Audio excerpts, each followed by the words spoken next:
Samba talked about it. Your life. The brother, I understand that you are here in the ATL. I tried calling you. Bro, Satanga Legi Barina Atlanta. What's up? I'm not going to talk about that's my personal trick, man. Brother, I got kids here, man. You know, I know, so I know, I know. But yeah, happy birthday to the 16-year-old. Bro, you're getting up there. yeah. I The told you. Legi banka man na no sariyangi says No, yeah, the problem is if you tell him to grab his idea and grab mine, he'll be very surprised. I mean, look now, right? Me, I always laugh at them. Man, who told me, man, blah blah blah blah. banka be like, man, sariyangi is a kid. The people who know me, the people who actually I grew up around with, are not gonna say that. They know me within what? He knows me right after high school or something like that. You see what I'm saying? So Correct, I just correct, laugh correct. off when they say that because I know what the truth is and I don't have to prove nothing. maybe you will be the mediator. Say, hey, you know what? The one now get aside, item. So let's do this thing and get it to rest. That's it. Mbadu Nailer. Not later, Like Baro would say, Nailer. Baro bugul lendem. But we are having a lot of lendem though lately. People have been complaining about NAWIC, and I think we're going to definitely talk about it. And one of these weeks, we need to really bring in somebody. This issue needs to be put out there. Yeah, I think so, man. I think yes, we're talking it's a about problem, man. It's a problem. Lack of oversight.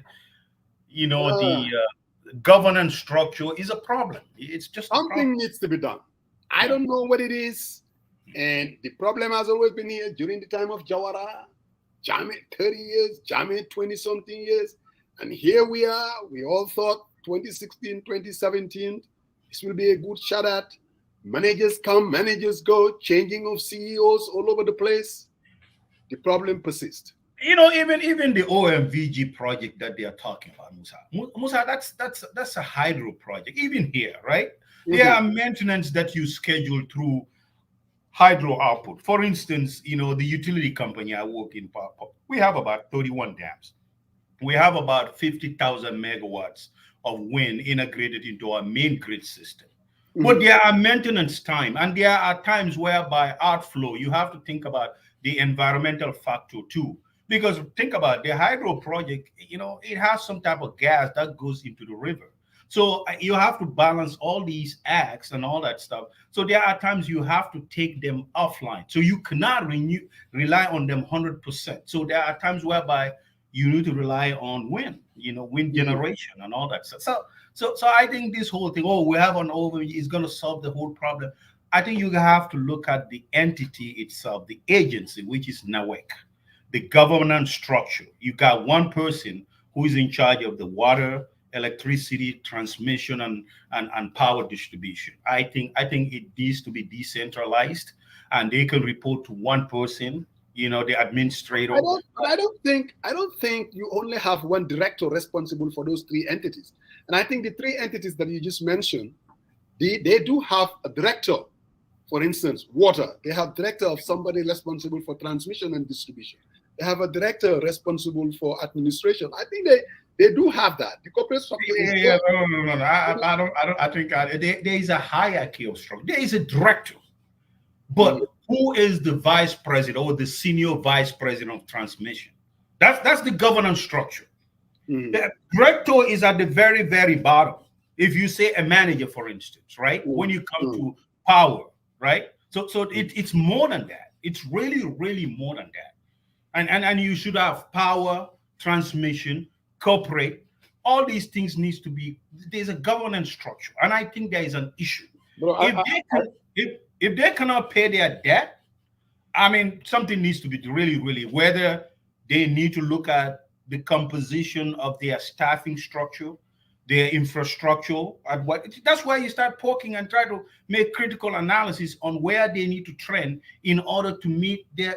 I mean, City Cater came in here. They applied for a waiver, 57 million, because they could not pay their debt obligation to the IMF, right? Or ADB, I don't know which one was it, but this continue. People are alleging, okay, OIC, they gave them a lot of money for them to stabilize the electricity and water. Now here we go, we have an issue again. So I think it needs to be looked at critically. Your picture is kind of going in and out. So yeah, I'm not sure exactly. Yeah, I don't know. That's what I asked you before. Yeah, it was stable then, but now it's just all over the place. But we can hear you though. I mean, loud and clear. Now again, is it the like you said, the governance structure? I don't know. I think it's much deeper than that. But I mean, like you said, it's a combination of things. I mean, if you are, because I remember Syndicator coming here, like you said. I mean, on their books, NOWED books alone, all that debt going back to what was his name, Bassi? Basically, the government took it over. You remember when Syndicator was talking about the debt? The debt was actually, the contributing factor was moving the debt from NOWED to the central government's book. It was one of his explanations. Again, NOWED is a problem, but we would have to bring in people that can really talk about it, because this needs to be every day. I'm on Facebook, especially people living in the Gambia. They're going through hell. Talking about 2 hours, 3 hours of power. And there's a lot of talk about, like you said, how much money they owe Senelec, how much money they owe Car Powership, the amount of money that they're paying to these people. I mean, some are even talking about it's a national security issue. I don't know about all that, but the issue needs to be, we really need to flesh it out. And I don't just mean to be talking about it for the hell of it, just to be critical. It's talking about it to find out exactly where does the problem lies. I mean, it's very easy to move people around. I mean, I've seen them change managing directors like nobody's business. Nani Juara was there as CEO. He became a Minister of Energy. And then another gentleman was brought in. I don't know. I mean, they kept changing. Here's the thing. I think relying on the first problem, I'll tell you, is the generators and how the procurement for many years during Jammeh time was a problem, right? It was one person and they were relying on heavy fuel oil. People have moved away from those things. People are more innovative, because I watched Nani one time when he was the director, and they had to custom make one part and had to order it, which is a problem, because in today's modern age, if you have a generator, you should be able to source those parts from many different avenues, and it will be competitive in terms of pricing. But if they had to make a part for you custom wise, that means that machine has even reached its end of life, right? Mm-hmm. So the thinking should be, be creative and see how they could, I mean, all these things, you can look at their substations, where their transformers are and all that stuff. And I think that's where creativity comes in. They talk about the Jambu project and all that, but we did actually look into that stuff, and maybe potentially built it right next to where a substation and transformers are. That way you can run your transmission lines and get it to the distribution, to the endpoint. I don't know. I'm not even, all these things, I look at it on a map and I can tell, because I work for the same agency here for over 18 years old. But I think there should be creativity. You should be able to, because I don't know how this is true, but if Nyanya goes to Parliament and say we owe this much money to Senelec, and for some reason they are trying to procure vehicles, I think that's a problem. That's a leadership issue. I mean, it brings a lot of scrutiny to your agency and open doors for all kind of criticism, especially when folks are going without light for 12 hours, more than 24 hours. It's an issue. It's definitely an issue. But also we need to be careful here. What are the kind of vehicles are they actually purchasing? Are these investments that they actually need? Are they vehicles just for them to drive around, private vehicles? Or are they, because what I saw is pickup trucks. Do they really need these vehicles as part of investing in the whole maintenance structure? That has to be looked at. again, I mean, it's very easy to sit out there. The bottom line is this: NAWEC is a failure. There is no if and buts. But unless and until we can identify the real, because you see, the cosmetic changes has been going on for a long time. I mean, I remember, I think my good friend here, Lamin Trawale is basically saying that Alpha Robinson is the guy. This is the same guy who used to work for, I think it was the World Bank, very much. I mean, most people would say he knows what he's doing, or he knows what he's talking about. He was brought in by Barrow. He was only there for 12 months, and they yanked him out. And most people were saying because of infighting within the NAWEC itself. There is a problem. Absolutely no doubt about that. Gambians are in the dark for the longest. I mean, you know, Pasamba would always tease me. This is when we were studying for O levels. That's the first time power went out in Banjul. And since then, it hasn't been fixed. And that's a long time.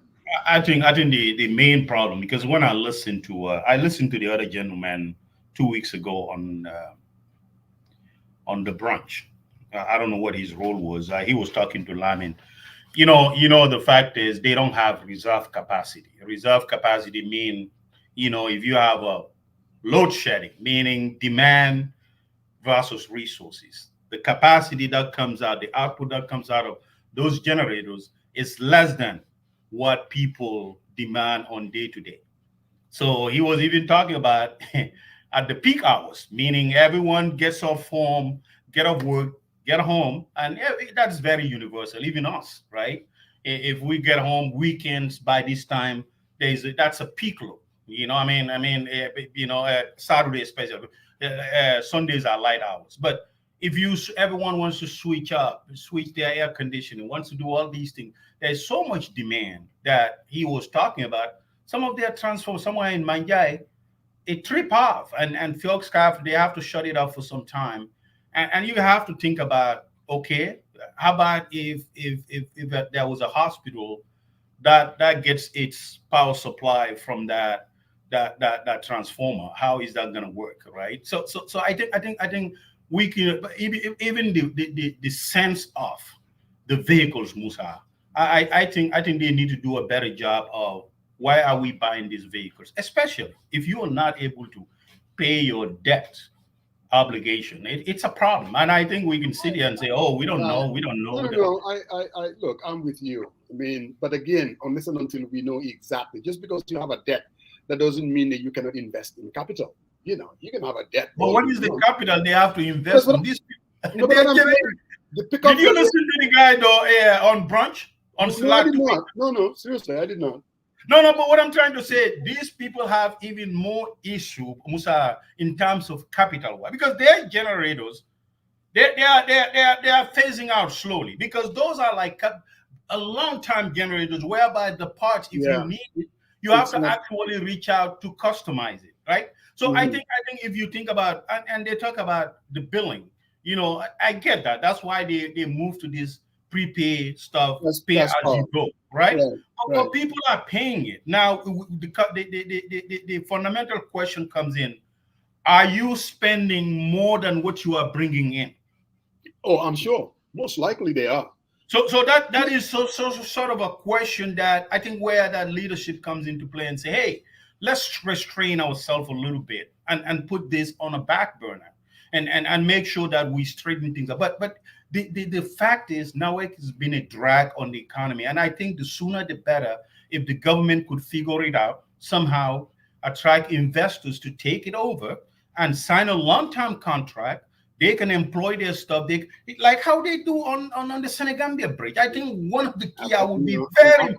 I think that's a conversation that the country needs. I think I would be very much motivated if I was in their position to look at structure-wise, resource-wise, and the capital investment on our way can try to kind of sway on a different direction, be radical and probably bring a change to someone who might have whatever we have clearly is not working.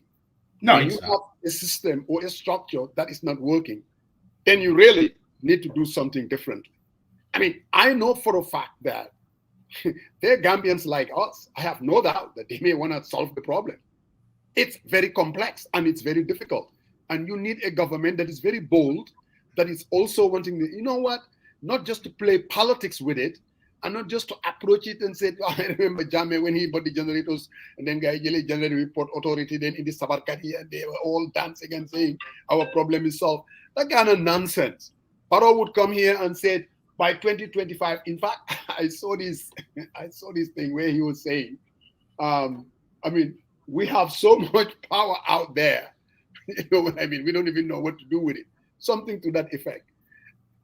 We can't just be paying lip service or politicizing or being overtly defensive or just overtly critical. We need to, like someone is saying, we need to do a surgery and find out exactly, like what you were saying, do we need to give it to someone else outside of government? Do we need to privatize it? I remember in Gambia, I ran into Pachibalde. He's very much into, he used to be managing director of... I think you invited me one time. We had a conversation. I remember him. Yeah, and basically what he said was something to the effect that he even has a problem with this privatization. He thinks that something like this, really, I mean, government can solve it. It is solvable, but you have to have the right people, and you have to have, it's just something needs to be done. That is why, sorry, Yang, we need to bring the new MD. He's been there, I think, for less than a year. I forgot his name. Huh? Hey, I said, good luck. No, I mean, I saw him on, it was somewhere. He was on Gis Gis, I think. He was on Gis Gis with one of his is it the Sedikan guy? Sedi, what do you call it? Is it Sedikan or Sedi? I think one of the two. It's the new, whoever the new MD is. He's the new MD. Okay. He's definitely the new MD. I think we need someone like him, or maybe even Nani Juara himself. I mean, the Minister of Energy. I mean, Gallo Sedi. Thank you very much, Bolon. Gallo Sedi. I mean, like I said, I just don't want to criticize for the hell of it. The bottom line is they're not doing what they're supposed to do. Their job is to make sure that Gambians have power. And right now, we're not having it. And it's a problem. But Sarian, like everything else, let's go and play the ads. And we are going to get Momodou Sabally. He's going to be here around in the next hour and a half. He'll be here. We said after Maghrib. My brother said he has to pray Maghrib before he comes on this program. So we're looking forward to having in Sabally. You remember he was here before? Ngajokovi had time. So I hope you don't just throw softball questions today, though. You know, brother, don't do softballs. But let's play the ads here, brother Sariang. Pasamba is going to be joining us also in about an hour and a half, I believe. He's at work right now. But then he said he's going to join us. Believe the hype because it's that good. A true kitchen essential. Get Candy Spice products to impress your family and friends with great food, creating flavorful memories. We have pepper sauce, marinades, gourmet spices, barbecue sauces, fruit butter, African snacks, and much more. Every order gets a gift. Yes, you heard that right. Every order gets a gift. Candy Spice, it's handcrafted and all natural. We have options, you choose. Order at www.candyspice.com.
While you have certainly heard about coronavirus, commonly called COVID, you might not know these important facts and ways to protect your family from the illness it can bring. COVID can be very contagious through air, touch, or sharing food. It has been studied at length, and we can share with you what we know so far. Who are we? We are New World International, a non-profit organization located in Washington State, and our mission is to educate people about coronavirus. The coronavirus can cause serious illness and, yes, even death if not treated right away. The symptoms are similar to the common flu: fever, cough, sore throat, and shortness of breath. Many people experience these symptoms and wait too long to seek medical attention. That can be a life-threatening mistake. Certainly, keeping a safe distance from others that appear to have flu symptoms is advisable. It's always better to be safe than sorry. If you develop these symptoms, there won't be any way for you to know that it's just a common flu unless you have a test done. It's best to seek out a doctor, nurse, health worker, or health facility to get advice and treatment if needed. If you are a student, report the conditions to your teacher right away. By all means, stay home if you are sick. Always cover your mouth and nose if you sneeze, and wash up afterward. The contagion spreads with the moisture droplets. As you have heard, there is a vaccine available for coronavirus. Seriously consider receiving a vaccine before you become ill. And above all, consult with your doctor when you do not feel well. For more information, please visit us online at newworldinternational.org. Brother Sarian, I mean, like I was saying, we will definitely be talking to Mr. So your guest is coming at 2:30 then? Yeah, he said after Maghrib, Gambian time. Because actually, what happened? He's give you an hour, 30 minutes for the interview this time around, huh? No, he's good. Because what happened was, I was under the impression that the time change was going to happen last night, this weekend.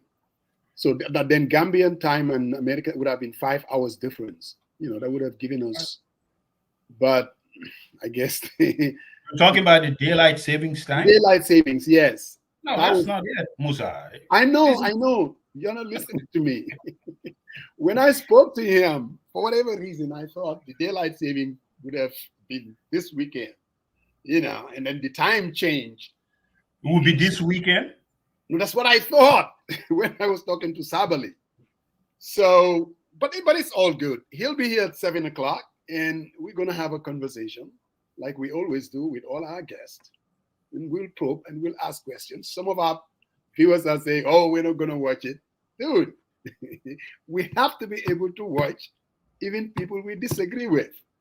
Let's ask the questions, and it's about our democracy. It's not like you have to be open-minded, though. You gotta listen. Because you have to listen to. Like I always tell people that come on this platform, I mean, we're not here for any opposition or government. We're not really. What we're here is for you, your viewer, for the people, by the people.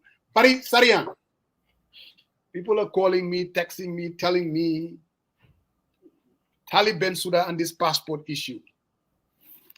And what do you know, based on what you've heard? I don't know. As I said, you know what I say behind the camera. That's what I'm gonna say in front of everyone here. Great. I read it. I saw someone allegedly they're going after Kex. Say that Kex put some misinformation. I also wrote a memo. I watched Kemo Bojan this morning saying it's not true. He didn't do it. But you know, again, the perception of not being able to think through on things, people are going to criticize you as a public official, and we all have to be mindful. You know, all these scrutinies are going to come onto light, and whatever the case is, I think it was a poor of judgment, and I think we could have done better. You know, I mean, you could have just sent someone to go pick up, and there was asking about DHL, but DHL can't do it. I don't know. I don't know all that stuff. But the perception of something is wrong, I think we just all have to be mindful and elevate ourselves from questioning our judgment, especially, if it was someone a lot of people look upon to. So I think it's very, very important. Be mindful of it. And besides the Monday quarterbacking, I haven't seen people who say, "Hey, this is what we could have done. We take ownership of it. We're gonna correct it." I think it's very important. Today's political environment. If something happens, take ownership of it. Right? The criticism should not be on one side. It should be for everyone. Right? If there's something is questionable, have the courage to say, yes, it was an error in judgment, but this is what we're gonna do to correct it. I think that is very, very important. But if you go out there and double down and try to castigate someone saying he was lying, calling them names, because I was confused how Cakes got into the crossfire and all that stuff.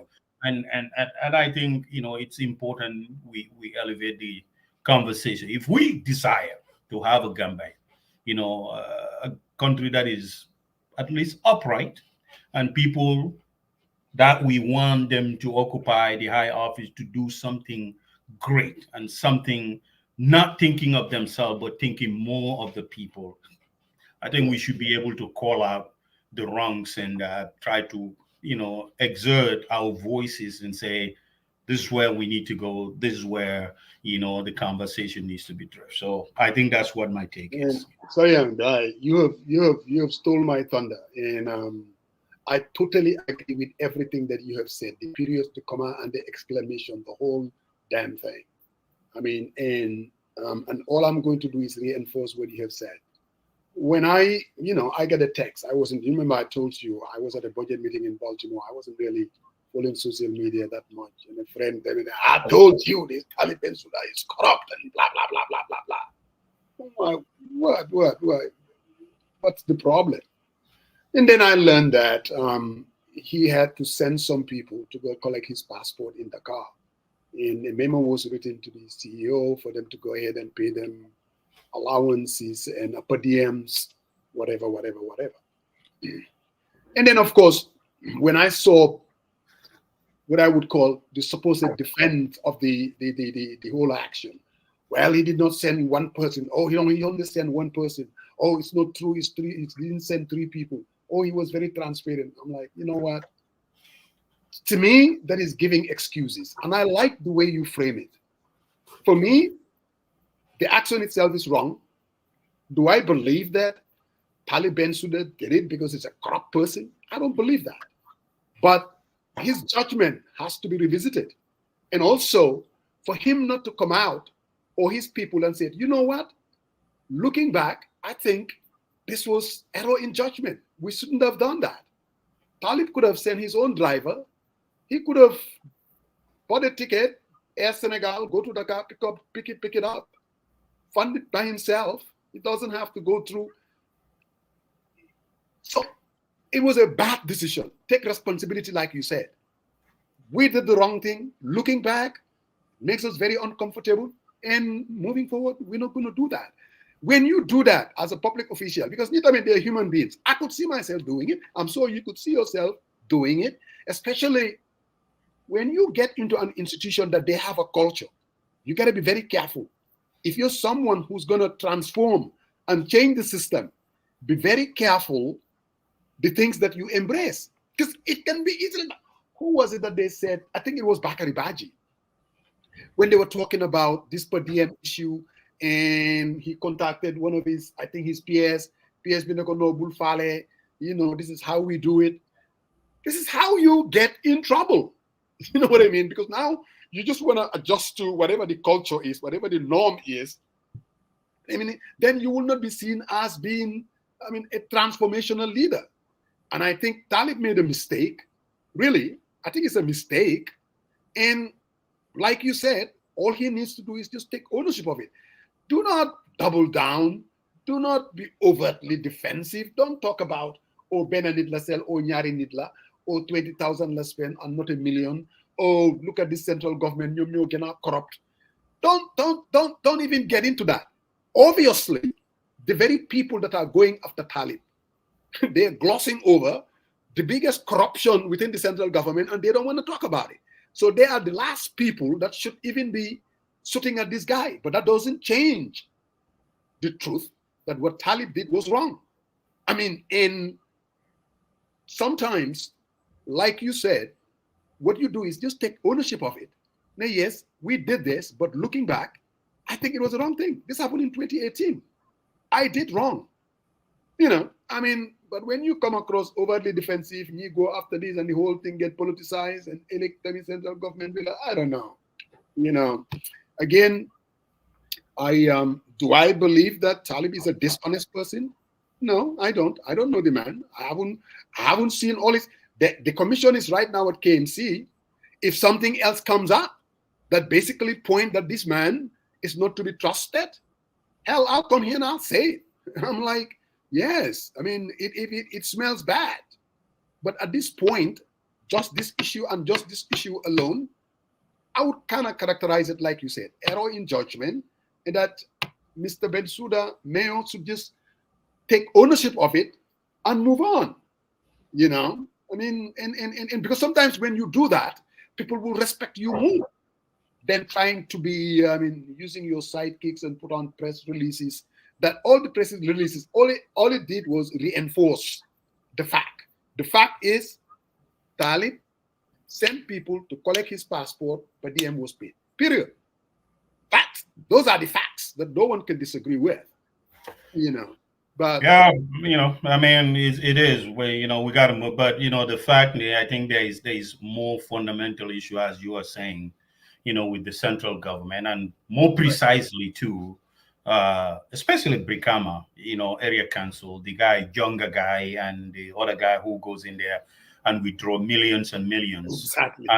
and sat in front of the commission and say he doesn't think that was wrong. I think all these things, we wanted to get it right, and, Yes. and I always say this: just because someone else did it that way, that doesn't really reinforce or give a different. We need to make sure we get these things right. Mm-hmm. As I did, he's my favorite guy, man. Last weekend, I think for some reason, because I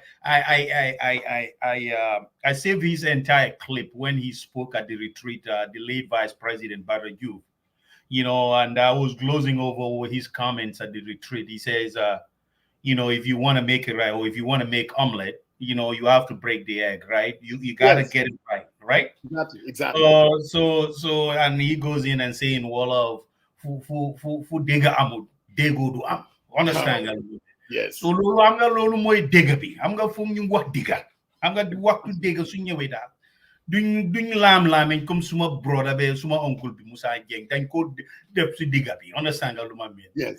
So I think Musa, if we want to see a Gambia that is free, that brings all these multi-facets, which puts a country in a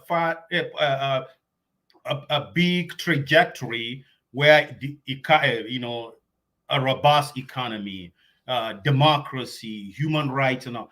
These are all little wickets that comes together to make a bigger part. So you cannot continue to say, I'm going to push this aside, but I'm not going to talk about this. Yeah. We have to talk about it. If we want to see a country that is prosper, all these things are key ingredients. Because at the end of the day, if you take that little chunk, it might be little, but it can save a lot. I mean, it can go into different areas or ventures that can, take care of people who are poor out there who can't even take care of their own, Yeah, so it's really, really important we get this right. And, besides the point, the president, went to Umrah, and he's on his way down to New York. And when you put out a press release saying that there is an embargo on travel and all that stuff, and it brings into this insincere this question about being serious and tackling the challenge. When Nawek said we are not able to pay our debt obligation, but you are chartering a flight with a huge entourage to just go on a fanfare. I mean, going to Umrah. What is Umrah? I mean, they already, especially the leaders, are entrusted, and God is going to hold them at a very high standard. You take that entourage, you go down to Al-Kaaba, you say Allahumma labbaika, labbaika, and you think that's going to succeed? Come on, you just think about all these things, think about it. I think it would be important for them to pay their own stuff and go do their own thing, not government funding them and all that. This is a off-peak season. I know, like during pilgrimage, they have tickets and all that provided by Saudi government. But this one, why are you chartering a flight when your country and Nawek was sitting at the National Assembly and saying that, you know what, we couldn't pay. I mean, we have to look at these things, Musa, even if it's in a different bucket. But how do we consolidate and be more serious and make adjustments as necessary? No doubt about that, really. I mean, I think we have to have our priorities right. Going to Mecca, is that a priority for the government? I don't think so, to be very candid, spirituality aside. And like you said, there is a pronouncement out there, ban on traveling for a reason. And now they can talk about that maybe it was all financed by the Saudi government. But you see, this is my thing. If you have a memo out there basically banning travels, I think you should be very sensitive, even if somebody else is funding it. You're saying it's the idea that we are trying to discourage. We're trying to cut expenses. We're trying to deal with our problems and be very upfront about it. If you don't do that, I mean, people will start questioning whether are you really committed to this thing, or are you just paying lip service, or are you really committed to these so-called cost-cutting measures that our country needs. And I think, our brother Suntu, you're talking about it was moral standing, Kex's moral standing that people came into question. You see, I mean, to me, that is diversion. Kex, like you and me, we go out there and we're critical of people. You cannot turn around and make it about me. And that, to me, that defeats the whole purpose, Suntu. That's what we are saying. The facts, whatever Kex said, yeah, I mean, Kex is going to exploit it because, like you said, he supported Bakari Baji against Taliban Suda. So the first little opportunity he has, he's all over it. I mean, exaggeration, yeah, I'm sure. No doubt about that. Exaggerating him, try to make it about the man and who he is as an individual. But I mean, people are going to judge people for who they are. Just because of one, I mean, I don't want to downplay it and even call it a mistake. Judgment in error, Talib would come, take ownership and move on. But again, we need to deal with, we have a bigger problem, that is the central government. We have the problem, NAWEC. That's to do you in England when I'm here in Atlanta. I don't have a problem with power. Gambia, we do. And we haven't seen, how is the government dealing with it? All we see is cosmetic changes here and there. Moving individuals, bringing new MDs. That's all we're seeing. And most people, I mean, sorry, you're very technical when it comes to these things, these power issues. I'm not. And that is why I'm always very careful the way I go about, because these are complex issues and very difficult for that matter. And if we want to give it justice, we need to bring in people, ask the tough questions.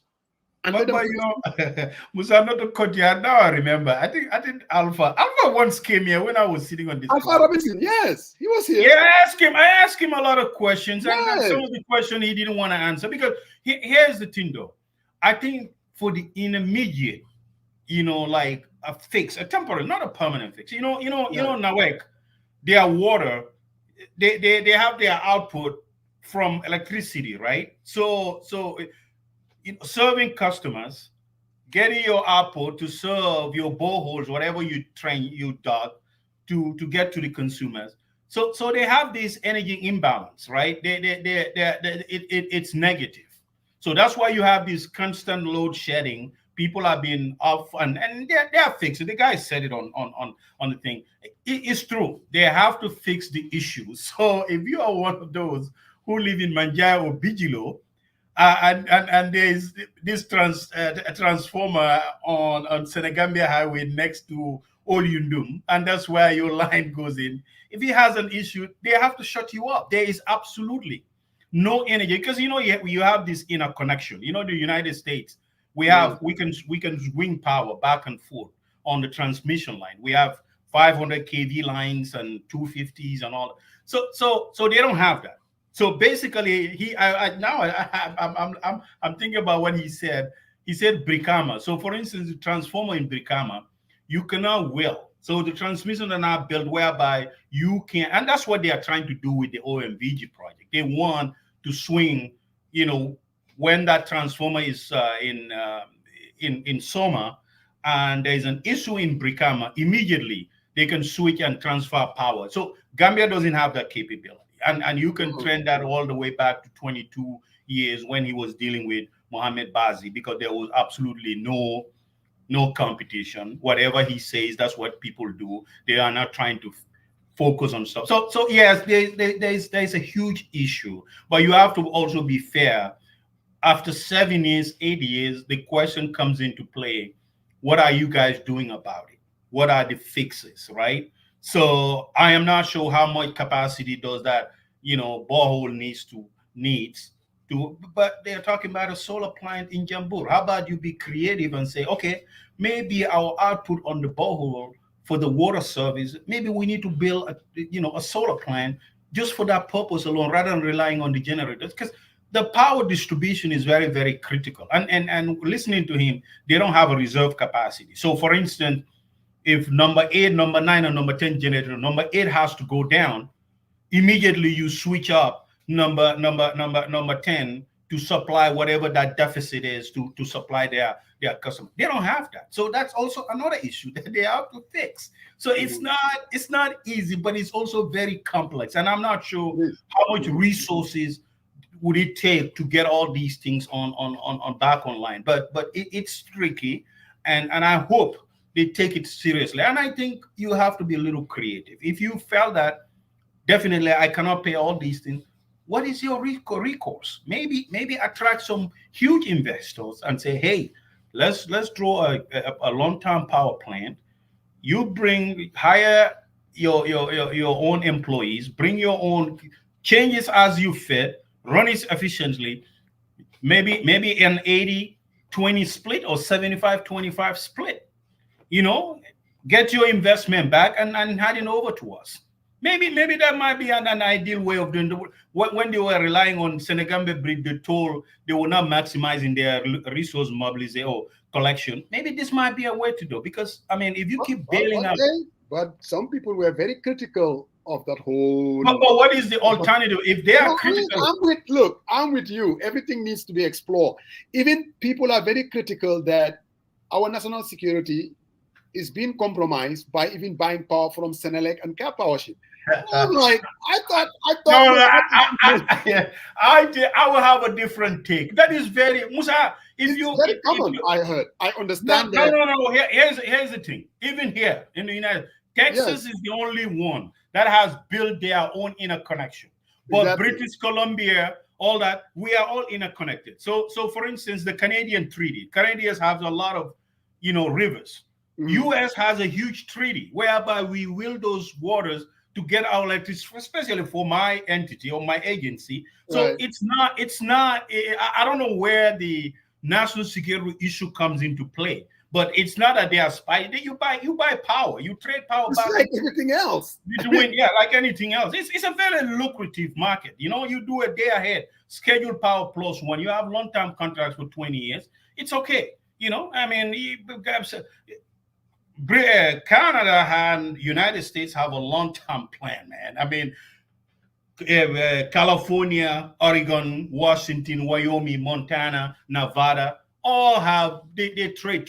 You can if one of your units, a critical unit resource goes down, you can buy power from Nevada, and Nevada can wheel it back to supply. Exactly. That's what we're not having. When I laugh at that, because basically I kind of put a thing on it.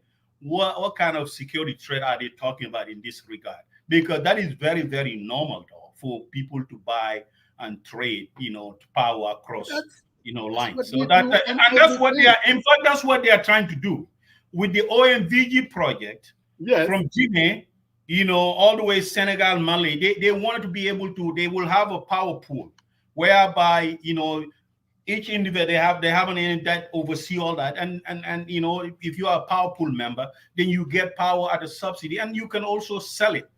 to another country. So if the goal is, if the OMVG is up and running, Gambia now can have a resource, meaning a power set aside whereby they can sell it and make money to another country. So it's very, very normal. Look, even in Europe, there are countries that have nuclear plants and they will be selling power to other countries. I mean, that's just the name of the game. Right here in Atlanta, you have all these cities, for instance, where my business is, City of College Park. They're the ones that I pay bills to. I don't think they have any power plants. They're buying it from somewhere. No, they do. They well, do. I live here, Greystone. Mohammed is saying something. They're buying power from some. So that is just the name of the game. I don't think this whole idea that somehow buying it from Cap Powership or buying it from Senelec, we're compromising our national security or is a bad financial decision. I totally disagree. Whatever the problem is, it has I think I have to be fair though. What I did not see is like how much are they buying, say, a megawatt per hour? I mean, that's where the question comes. How much are they buying in a bulk? Is it a firm, fixed price? So all these little things comes into play. And is it guaranteed? So say for example, now it goes into an agreement saying, and I'm just saying this for hypothetically, and the vessel says, okay, during your peak time, we guarantee you 25 megawatts of farm energy that we're going to supply you. Now, if Nawe falls short, didn't use that, say they use 15 megawatts, is there a buyback? Do they get credit for all this? So these are all new ones. Yeah, that's a complex issue. I mean, it's a complex issue, and Mohammed is saying that the 225 kV line, they cannot, because the reason they cannot even supply their base load because they have bad generators. The generators are like long time. It's not even the generators. I think it's the transmission, the distribution channel. Because I was listening to this, the managing director. That's basically what he was saying. You can buy 20, 30 megawatts, but the reality is because of you have bad transmission lines, at the end of the day, you're going to lose half of that before it finally gets to the end user. So here our problem is transmission lines. See, here's the thing. So you have your resource here, right here. So for instance, if you have your hydropower and that thing is spinning, generating power, it comes up, then it goes to another channel. Then it goes to the transmission is the main brain that gets power to all of us, right? So if your transmission is not good, you are out of luck, right? That's what I'm trying to say. That's where the problem is now. And that problem, it doesn't start today. I'm just going to be very, very upfront, because if you look at their documentation and how they explain these things, it did not start today. It started for a very long time. In fact, someone, I think like a year ago, I was listening to someone was saying, okay, so for instance, if there was a transformer and they said, say Jamek promised electricity to Brikama Jidda. And despite he's been briefed about the capacity, the output of that generator, he would say, I don't care. I think these people need to have electricity. They need to have electricity. Then you throw those transmission lines, the output hasn't changed. Now you have a base load problem. You have constant load shedding. And I think that's what the issue is. It's not. Yeah, but it's not. Mohammed, I think you are missing the point. The trading electricity is very, very normal. They're very normal, right? But what you need is you need good transmission lines and transformers, right? So if you don't have a substation that can endure the 21st century, technology, because right now people, invest in smart grids, whereby the base load or your usage, that's why you see these smart refrigeration, smart TV and all that. It regulates the output on it without you even switching the thing. So these are all important. You have to invest into it, but it takes time. I get it. And the people are frustrated. I understand it. So if you want to patch the problem, it's not going to solve the problem. It's not going to solve the problem. So but it's important they fix this issue, because if you keep hearing that, okay, during OIC, they're pumping this much money to regularize electricity or water. If the problem is fixed, the problem should not be recurring. So who are those? How much do they, what are the issues they fix? I think these are all fair game. And I think people's concern and their frustration should be taken very, very seriously. And when I heard still now they don't have even the reserve capacity and they cannot provide their own base load, that's a concern, man. That's really concern. I mean, considering how many years they bail you out. If they bail you out for 57 million, during that time, the resource that you have, where are those? I mean, is there a reporting? And I think the National Assembly didn't go into details asking Nani Juara when he says they couldn't pay it. They couldn't pay it, you know? So I mean, whatever the coach is here, there is absolutely no doubt that there is a problem as far as NOWEC is concerned. And I think the transmission lines, like you said, you can bring in the best transformational managing director. When they come in, when he comes in, he's going to inherit the problems with the transmission lines. And it's going to take a minute before all that can be fixed. No, even the OMVG project, Musa, I think currently, if I understand, NOWEC has 225 kV lines. So I'm not even sure the output from those resources can run into those transmission lines. So there should be a transformation. Those things needs to be replaced, and that work in progress too. Someone has to lose electricity during that time frame. It does. But you know what? Unless we have the right leader, the right government that is willing to say, this is the problem. Politics aside, we are going to confront this head on. The problems are the problems. If it is that we're selling it to the end user is cheap enough, we're not generating a lot of revenue to be able to pay CAPAS or Senelec. I mean, a true government will say, you know what? This is the deal. We're going to increase it 35%, 40%. This is the reality why we're doing it. Or government is going to come in here and subsidize. Unless we confront it head on, the problem is going to pop samba. Alhaji Musa, Mr. Seria. Yes, sir. Quickly, Rick. Then I would go back out until the supposed guest gets here. Oh, Nakangawa's supposed guest is Mr. Momodou Sabally, the political advisor of the Bana government. The former campaign manager of the United Democratic Party. Ex-commando. And former Secretary General of the AFPRC. But APRC. But on a serious note, Musa, I was in and out. I tried to listen to you guys, but especially on the Talib issue. Yeah. And I think anybody who feels that Talib's opponent would not be using this is new to politics. Yeah. The same way that people were all hovering or all over that issue with what's his name, Bakari Baji's Padiem issue. Yeah. And there will be no amount of explanation that you will make that will make the other side to say, you know what, hey, you did not do something wrong. To me, I believe that this is not something that can be justified. And we just cannot also try to wish it away by saying, hey, because of they hate Taliban, all that stuff. At the end of the day, there is a reason, Musa. Right. When some of these young politicians, something happens, people pay particular attention because a lot of people believe these are the newer ones, the new and upcoming ones who should know better. That they're different. You know, and the issue that we have in our country is a transactional country. And the governance system is transactional. People just go by it and say, hey, bulwari, that's what they would tell you. Correct. But at the end of the day, it does not help you and it does not help the country. No. Because we're a country Musa continues to suffer massively.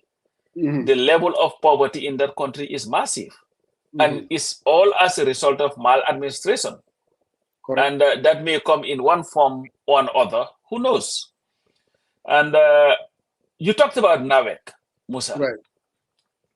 You see, they can bump $1 billion into NOWEC, pump $1 billion into NOWEC, and it's not going to do anything unless we change the way that NOWEC is. Correct. Musa, NAWEC is no different from the generator that you have at your house in the Gambia, where you just put oil in it or gasoline and just start it. That's what they have. That's what they do. Yeah. Musa, we are not, like you said, we don't. The thing is, it's like we don't want to think outside of the box. This is a small country, Musa. Why can't we just go with this new technology that is out there to use it? But again, we have to. You cannot continue to do the same thing over and over and over. This probably has been happening since when you were sitting for your A levels, 1975. You know. Yeah, more. 1975. And Musa, it's the same thing. I was a young guy in the low forms. Yeah, right. GUC, UGC, or whatever, all these names that they have. UNC, MSG, go back to NAWEC, and it's the same. It's been the same issue. And the problem that we have, Moy, the consumption level has pretty much more than quadrupled. No doubt. Because now, if you look at the Greater Banjul area, just look at the census numbers, Musa, and it will tell you why we continue to have this problem. Yes. Now, everybody is now in the Greater Banjul area. Right. Everybody uses electricity. Musa, when you and I were growing up, electricity, we did not have it in our house until maybe after I traveled. Right. It was like the kerosene. Yes. And that's what we had. You were living in the Greater Banjul area. I was living in the you know how far my house is to Westfield Clinic. 2 minutes. It's 2 minutes. If you were to drive, it's a minute drive. Right. But lampi kerosene like amount, because it was we were not rich, we didn't have money. You have to be privileged to have it. This when television everybody would go and watch it because the people were discussing. Tuesdays we go there to watch theater, Saturdays get them Setani televarity. You know, and everybody football. So I mean everybody goes to one person's house to watch this. But this is different now. Every house has multiple TVs. Every house now has electricity. But the supply, we do not plan.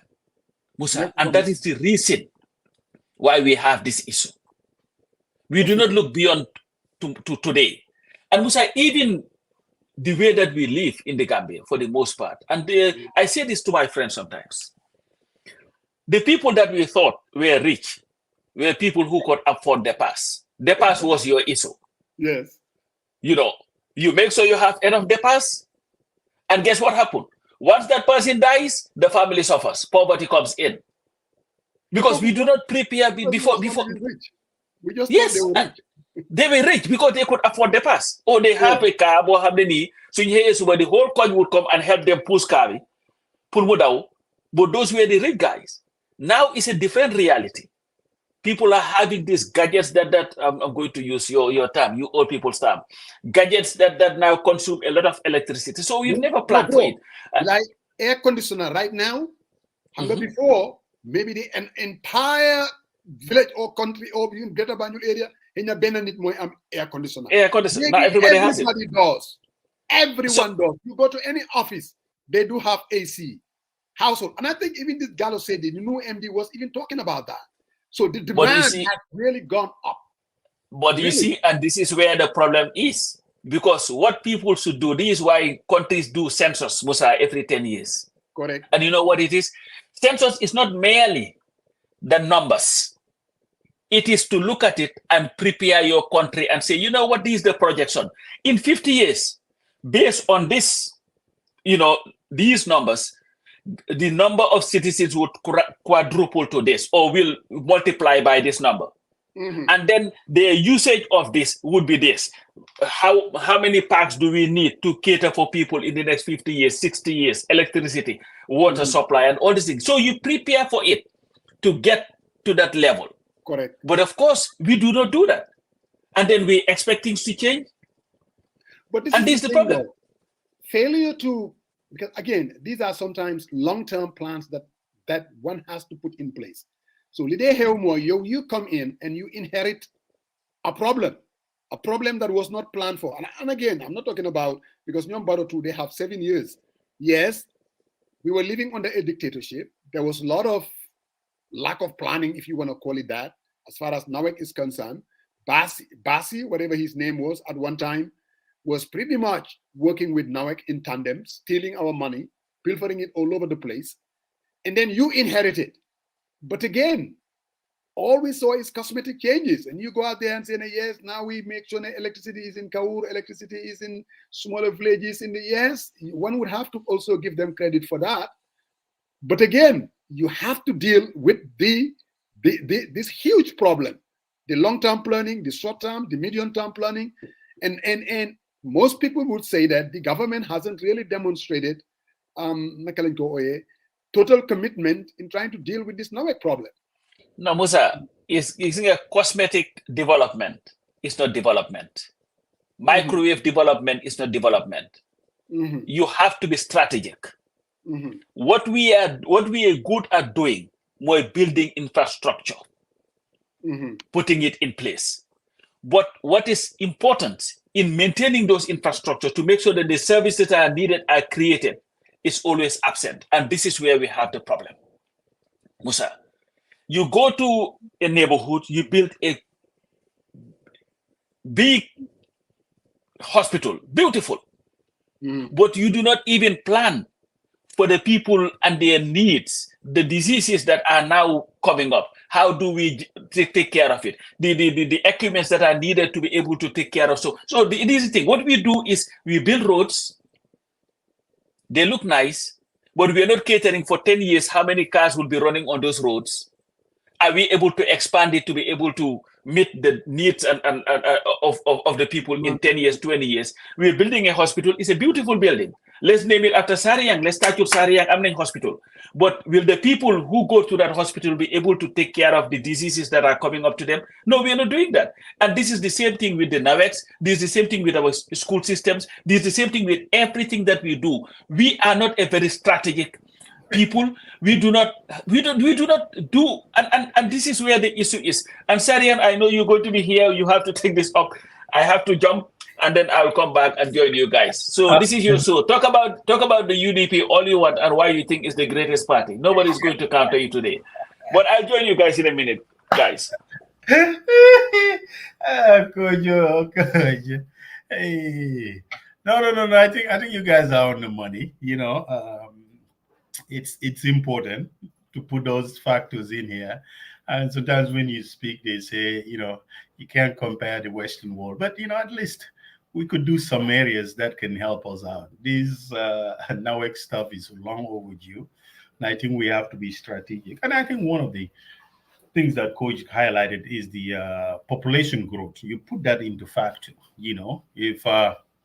If the population is using this amount of megawatts or the demand is this much in 2023, how much would you think the demand will grow, say, forecasted, say, 25 years from now, 10 years from now? These are the long-term plans.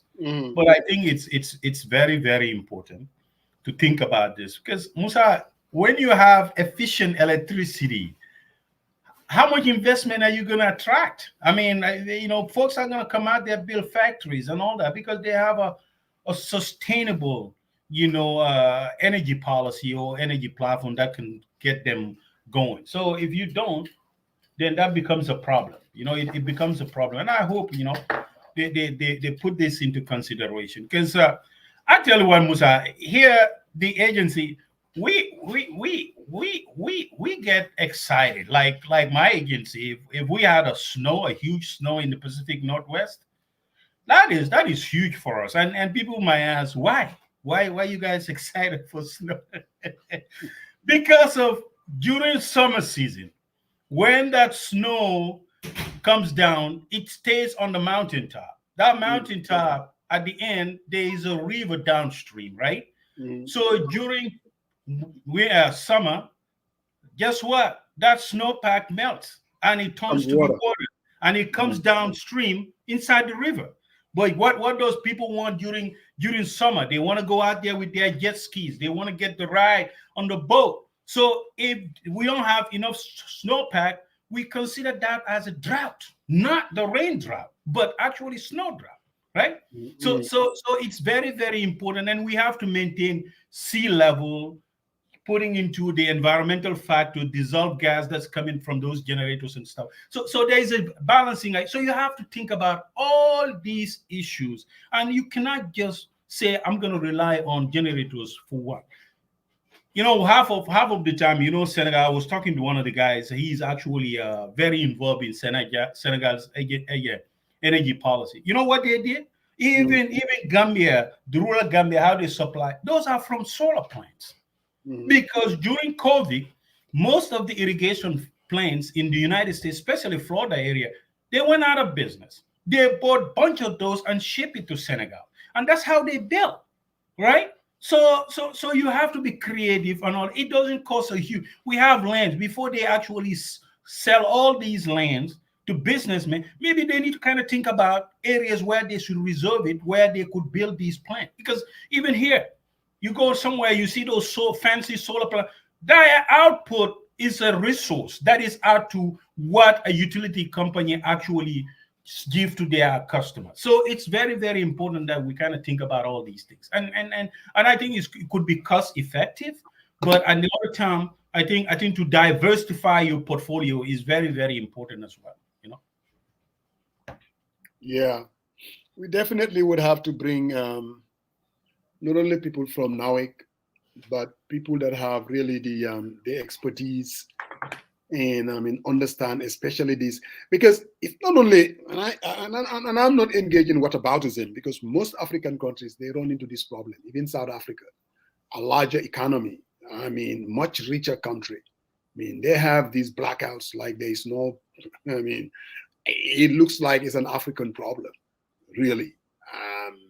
Senegal, in as much as they're selling power to us, their folks will be complaining about power cuts. They'll be complaining about it's too expensive. So sometimes one would even question, being a poor country, like individuals, extremely poor, can they even afford to purchase this electricity? Do we really have what it takes? Looking at our income, monthly income, are we even in a position to be able to afford this power that we're buying from Senelec and from Car Powership? Can we even afford it? I think that's the reality, because when I go to Gambia, and we're talking about an income earner from the United States, supposedly with my dollars, but I can't even cash power. I don't even know how these people can even afford it. You will buy $3,000, $4,000, but maybe because and you have the air conditioner on all over the place, in 2-3 days, it's all over. You have to go back and buy another 4,000. Who can afford that? Here in the United States, at my house, we're paying bills average $300 to $350 a month. I have to transition, Faramo, so go ahead. I'm going to listen. And the air conditioner is running 24/7. We're talking about central AC. All of you who live in the US, you know how it is. You don't turn your AC on. It's central AC. But at the end of the day, you're looking at maybe what, $300, $350 a month. When I go to Gambia, I buy $5,000. That's almost, at that time, the exchange rate was $100. $5,000. I can guarantee you it's not even going to last me 3-4 days. And I kept saying, how in God's name can the local earner, somebody who lives in Gambia, how can they even afford it? It's just unimaginable.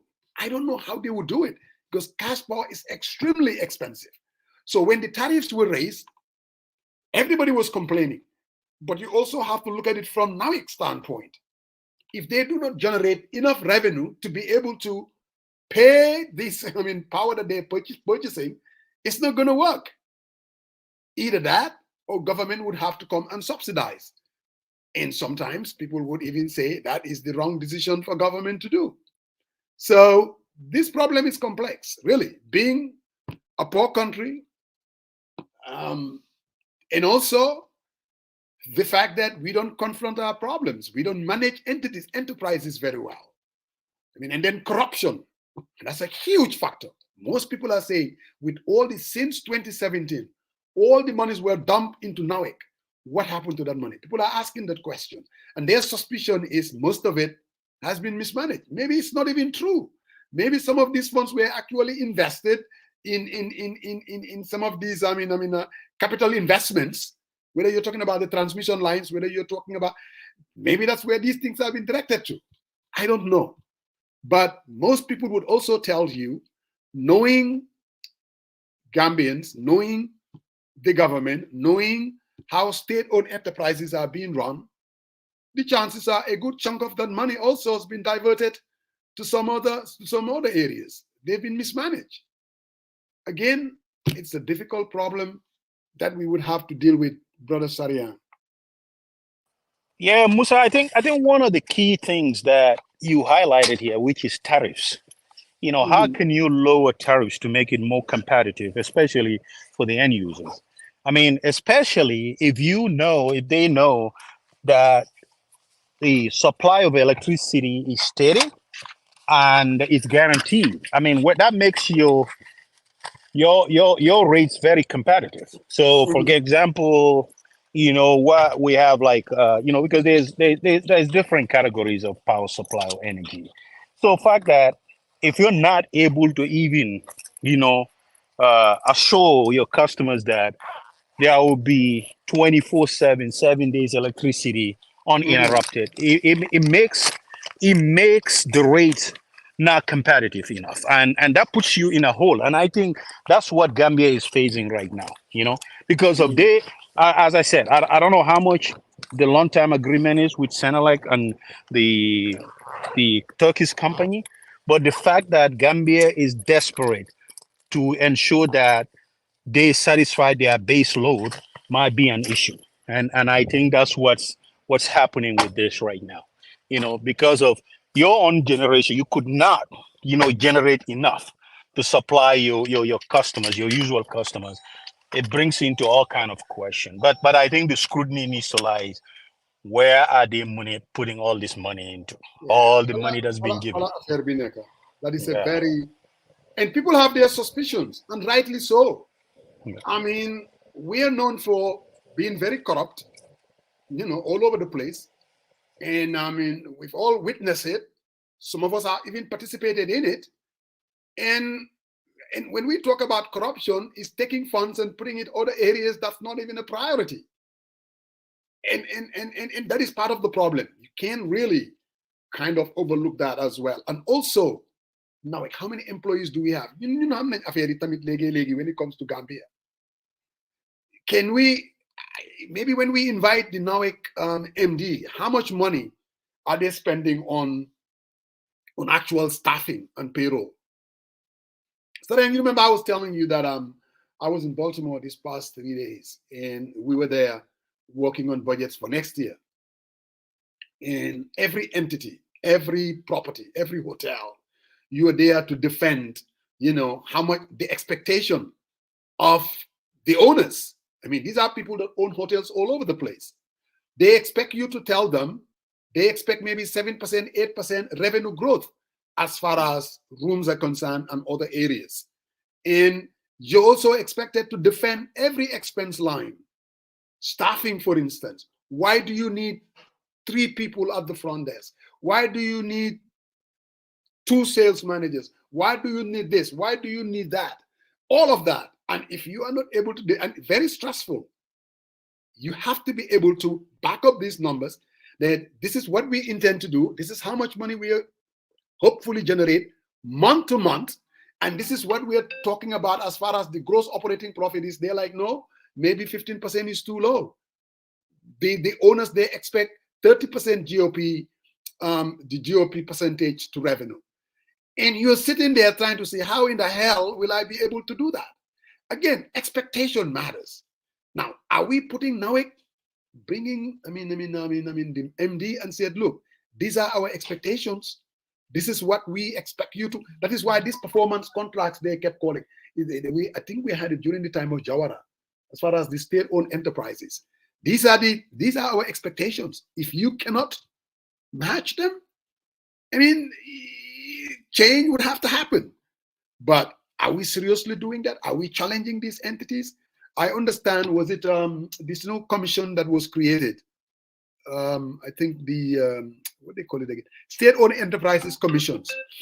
In NAWEC, apparently, salaries were cut, all the upper management by 5%. And some people were complaining about that. But those are the kind of things that needs to be put in place.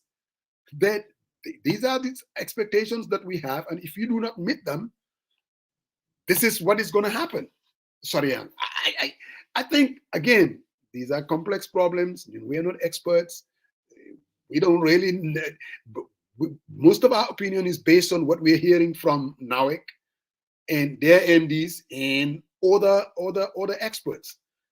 We will bring them on this platform and we will talk about it, Sariang. But Manhamnani, and again, I have to believe that even the politicians, they want to solve this problem. Are they using the right tools to solve it? It's a whole different matter. Because I don't see the president wanting to be, to be criticized and people always complaining about NAWEC and the blackouts. I have to believe that if it was just a question of raising his hand and make it happen, he would do it. But it's much more difficult. And he has to have the right approach, the right commitment, and set aside these so-called political considerations, because sometimes that takes you to make you certain decisions that are not in line with solving the problem. No, Musa, I think you hit one thing that I wanted to kind of add. Yeah. Staff benefits, staff structures, even as I said here, when the administrator put his vision for a year out, first of all, he talks about the challenges, but also highlight his own vision. Number one, every document that he puts, he talks about ratepayers. Ratepayers are the folks that are consumers. He wants to keep the rates low as much as possible and be competitive. But in that regard, he talks about the staffing, right? Like bonuses, that we have. He says, okay, unfortunately, due to these measures, the next year, we're not going to be able to do stuff that we normally do because due to this issue, because we don't want to pass that cost onto the ratepayers. We want to be able to absorb it as an agency, but also take care of some of the technological, challenges that we face to be competitive in the marketplace. Musa, today the technology has shifted. We talk about. I was talking about when you got a smart grid technology. If you go to say Best Buy or Costco, you see this refrigeration that says it has this screen through you can configure with your phone and all that. Those are all embedded into whereby, say, you can regulate it when you are not in use. And what does that do? What that does is it regulates, anything that you can take up on that sum up to what people use at a particular time all helps, right? So I'm not expecting Gambia will do it, but this is long overdue. Think about investment into solar. We got plot of lands in Gambia. It's not, people make these things so complex. Why are we so fixated on generator? Because we are fixated on generator because the heavy fuel procurement benefits few people. And they put a lot of money into their pockets, and that's why they don't want to move away from. I think it's much more complex than just that. We're just relying on these generators because of the money we're going to get out of it. I think there's much more to it than just that. No, okay, but if there is not much more to it, why couldn't we move away from that and be more creative about this? Why couldn't we invest in solar? And I'm just letting you know, this guy. He is part of Senegal. And I'm just letting you know, during COVID, Senegal did a lot of investment purchasing bulk on these solar panels and most of those Senelec, their transformers located next to maybe like Farafenni area, and they will that transmission. They are from those solar panels, and they are making banks from Gambia. So why couldn't we be more innovative, right? No, but Cut those mistakes look, I am with because the you. generators I'm are with you there. it is high cost maintenance, and those parts, most of those parts, because the generator has lived its life. They guarantee it for 20 years or 30 years. That has phased out. Their parts are obsolete. If you want the parts on those generators, it has to be custom made. Why do we continue to do that? No, Why? alhamdulillah, money. If the Yeah. only if the only motivation is because of corruption, the kickbacks that they're getting from purchasing of fuel, I mean, that can be easily transitioned even when you do solar. So I think there is much more complex than that. Yes, are they corrupt? Are they definitely getting kickbacks from purchasing of fuel? I'm sure. I did not say that is the only reason, but there are I wouldn't rule several it out. reasons. I also do know that because the government has been talking about building this solar plant somewhere. Is it Jambur or In Jambur, yes. Jambur? So at least that thing is in place. Now, hopefully, I don't know. I mean, by the 2025, I hope that would be another source of power. Renewable, yes. Renewable power. Renewable energy. I hope so. At least they have something in place. But again, like I'm not trying to dismiss this corruption that you're talking about. It is there. Why man fogu money? They're just sticking with. I mean, they're just sticking with these generators because of that and that alone. They need to move away from it. And the more we move away, because look, they're instead of relying on generators right now. I think I was listening to Gallo Sadie, and they're saying that actually those generators, maybe their contribution is 5-10%. Most of this power is coming from cash partnership and Senelec. You would not believe this, but that's where they're getting it from. So I don't know. I think it's a very complex issue. And my man here, Suntu, is still putting emphasis that there is a national security issue, in terms of relying on entirely Senegal. I'm no more like they can always use it as a bargaining chip to advance their foreign policy goals against us. But Suntu, you live in Europe. We do a long-term power purchase from an entity who can solve it, and that's where the calculation is to keep things low. But again, when you start running into issues again, even though you are doing that and you're not able to pay your obligation, and you have unsustained interruption every single time, then the question comes into play again. There's more scrutiny. So what are you guys doing about it? Right? Because if you say, okay, this much to serve our base load is going to cost us this much. That's why we went to a different route. And we are trying to purchase it from these, companies. Now, what is the cost savings there? But where that cost saving, where did you divert that to invest into efficiency, to ensure that you are able to still maintain and respond to customers' demand? And I think their shortfall is that, and that's where the question comes into play. Why are we doing this in the first place? Right? So the rationale behind that is the question. I think that's why I'm also kind of like, customers are complaining. So if you're saying that your generator, it costs a lot of money, and where do you divert that cost savings? And I think that's something that maybe the managing director needs to be able to enlighten Gambians. Where are they investing that money, and to ensure that still now NAWEX be able to stand on its own feet and supply, customers who definitely rely on energy. Yeah, no, I mean, absolutely no doubt. I mean, there are a lot of questions out there and a lot of answers. But at the end of the day, as a consumer, somebody was questioning him, $5,000 in the Gambia. Trust me, and this is what happened when I was in the Gambia. My kids, for the first time, they were there with me. So when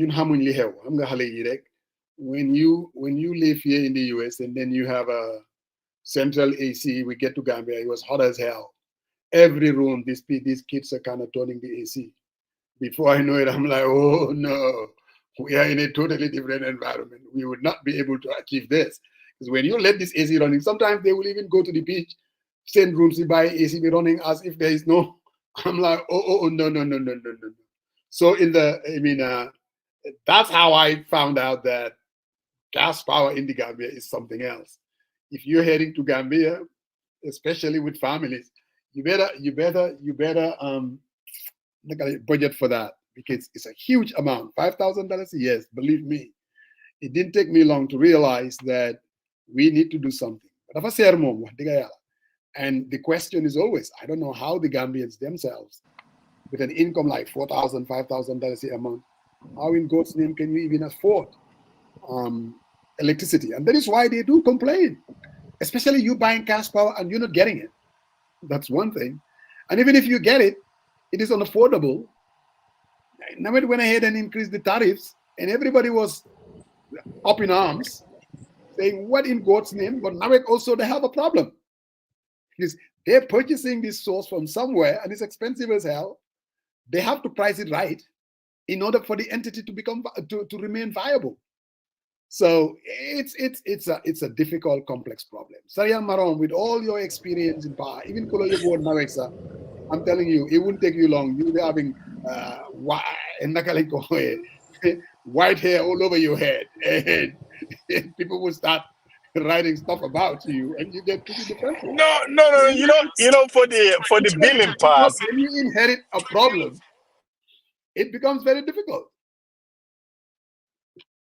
Say that again. No. I said, for in their defense, though, in terms of the reason they went to the prepay option, because a lot of people were not also paying their bills. So okay. Yes.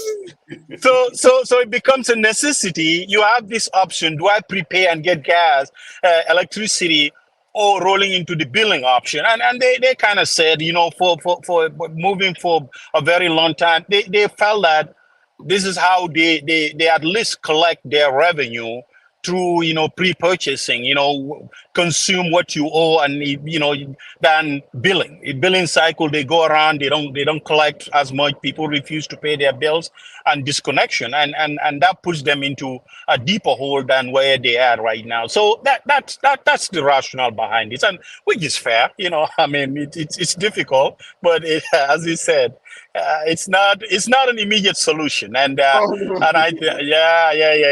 agree with that. I agree 100%. It's very difficult. You remember when we had MSG, the attempt was, they were having a hard time with billing issues. You know, I mean, the billing was just a mess. So MSG came in with their technology and with their applications to basically solve that problem, because, I mean, at that time there was UHC, I think that was the name. I mean, holding company. And so they took the billing part of it and gave it to MSG. But that also didn't work very well. And it didn't take long. I think this was when Jammeh came. And Jammeh sent them parking, you know.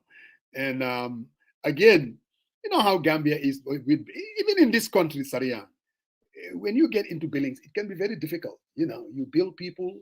We do that all the time. When you go to any company, they have a huge department, credit department, and all they do is, I mean, collections and things like that, calling people to pay their bills.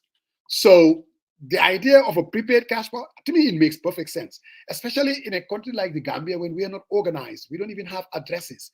We don't have any of that. So in a situation like that, prepayment is the only way to solve the problem. You want to use my source? You buy it, just like we do data. You want to use data? You buy it. You know, this whole billing thing, it doesn't work. Now, in countries like the US, it works, because even for us, the way we do data, I mean, they bill us every month, and then you pay after usage. Now, they do also have prepaid, like some of these phones that you can buy them on a prepaid basis. But in most of these developing countries, I don't think they have a choice. They have to do this prepayment. So that takes care of the billing part of it. But still, there's another problem that the MD, listening to him, that there are people also still siphoning Quran, illegal connections. And that comes with a lot of problems. You're talking about a country that our transmission lines, the lines themselves, it's a serious challenge. And then here you have the Musajengs of this world going in and making illegal connections that sometimes can even create problems in itself. And the man is saying that there are a lot of illegal connections out there. In other words, they're buying power and people are stealing it from them. That is a problem too that needs to be addressed. Every mom, they got their job cut out for them. And not to mention water. That's another important one. Because when you don't have a very regular power supply, it affects the water as well. Or the pressure is so low. So we definitely, as a country, we have challenges. People are inquiring about Sabally. Yes, Sabally is definitely still coming. What he said was he's going to wait until after Maghrib prayers in the Gambia, and he's going to join us. I think, so we are looking at maybe Sabally will be joining us in the next 20 minutes, I believe. It's 2:39 right now. And I think Maghrib prayers is around 7 in the Gambia. So in the next 25 minutes, most likely he will be joining us. Or if Sabally is watching, he can join us now and then maybe go to Maghrib prayers and come back, because it looks like people are definitely looking forward to having you on the platform tonight, Mr. Sabally, if you're watching. So we're looking forward to having Sabally, and we're looking forward to a nice conversation, guys. So just be patient. In the meantime, I am just going to switch over to running ads, and we'll come back again. Sariang, you're still en route, right? I'm here. I'm listening, Yeah, let me just. You're striking a fair balance today. That's what they were saying. They said the Musa is fair today. So because it's that good. A true kitchen essential. Get Candy Spice products to impress your family and friends with great food, creating flavorful memories. We have pepper sauce, marinades, gourmet spices, barbecue sauces, fruit butter, African snacks, and much more. Every order gets a gift. Yes, you heard that right. Every order gets a gift. Candy Spice, it's handcrafted and all natural. We have options, you choose. Order at www.candyspice.com.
While you have certainly heard about coronavirus, commonly called COVID, you might not know these important facts and ways to protect your family from the illness it can bring.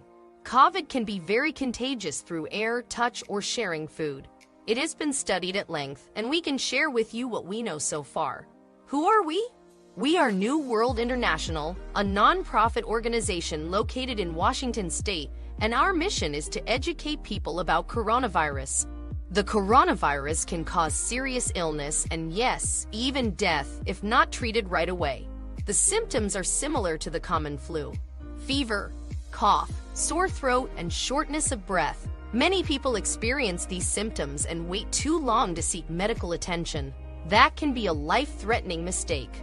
Certainly, keeping a safe distance from others that appear to have flu symptoms is advisable. It's always better to be safe than sorry. If you develop these symptoms, there won't be any way for you to know that it's just a common flu unless you have a test done. it's best to seek out a doctor, nurse, health worker, or health facility to get advice and treatment if needed. If you are a student, report the conditions to your teacher right away. By all means, stay home if you are sick. Always cover your mouth and nose if you sneeze, and wash up afterward. The contagion spreads with the moisture droplets. As you have heard, there is a vaccine available for coronavirus. Seriously consider receiving a vaccine before you become ill. And above all, consult with your doctor when you do not feel well. For more information, please visit us online at newworldinternational.org. Brother Maran. Paramos. Bro, the other issue that was out there was something that Pasamba wrote. I don't know whether you saw it, and it created a lot of back and forth people get, and I'm not sure whether you saw it. What he wrote was, if you want to speak truth to power unapologetically, you must not be a dogo cat. You know how Pasamba is. He said, you must be content, not driven by the desire for position and money. You must be guided by integrity and dignity. And it created a lot of comments and back and forth. And you know, this is not something new. Anyone who knows Pasamba, these are some of the things that he believes in. And we are also known as a country that people are very careful when it comes to their utterances or pronouncements. I mean, when you live in countries like the Gambia, where the major economic player is the government, some people are very careful what they say. Businessmen who basically rely on government to get their contracts or even to sell their wares, they're very careful. They will not be like you and me, or even like Pasanda, who doesn't really rely on the government. So it's easy for him to say, or it's easy for me to say. Now, the people on the ground that are driven by other motivations, and there are economic realities that they have to deal with, it's very easy to fall prey to be a dogo cat. Or in other words, I mean, to play it safe and just lie low. Because if you don't do that, it means sometimes it can be difficult. Again, we're not talking about a country where, Sariang, you don't work for government. I don't think you do. You work for private entities. I work for government here. Well, you do work for government. Okay. You Yes. most likely you are in the minority. Most of the people that are watching this platform today, especially the ones that live here in the US, they don't work for any government, state or federal.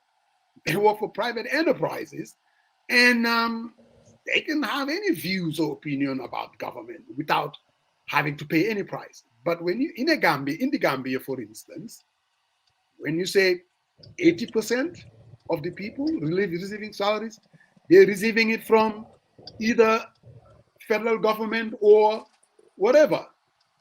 They would be much more careful with their utterances. So I just thought I'd put the issue out there. Somebody is saying, look, man, if you're out there,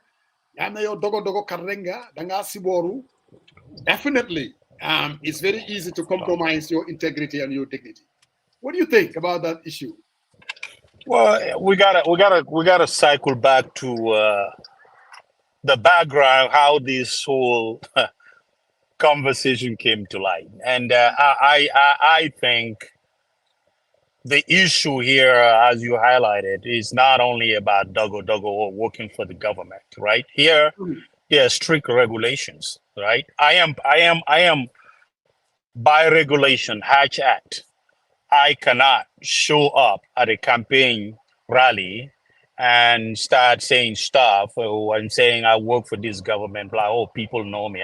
The regulation doesn't. I mean, contribution and all that. I mean, there's strict regulations. During work hours, I cannot, campaign for a candidate who's, non-partisan, yes, but I cannot. Right. So there are regulations and laws that guides people, and then I think all of us should be, tailored towards that, right? So you see a civil servant who is on a government payroll,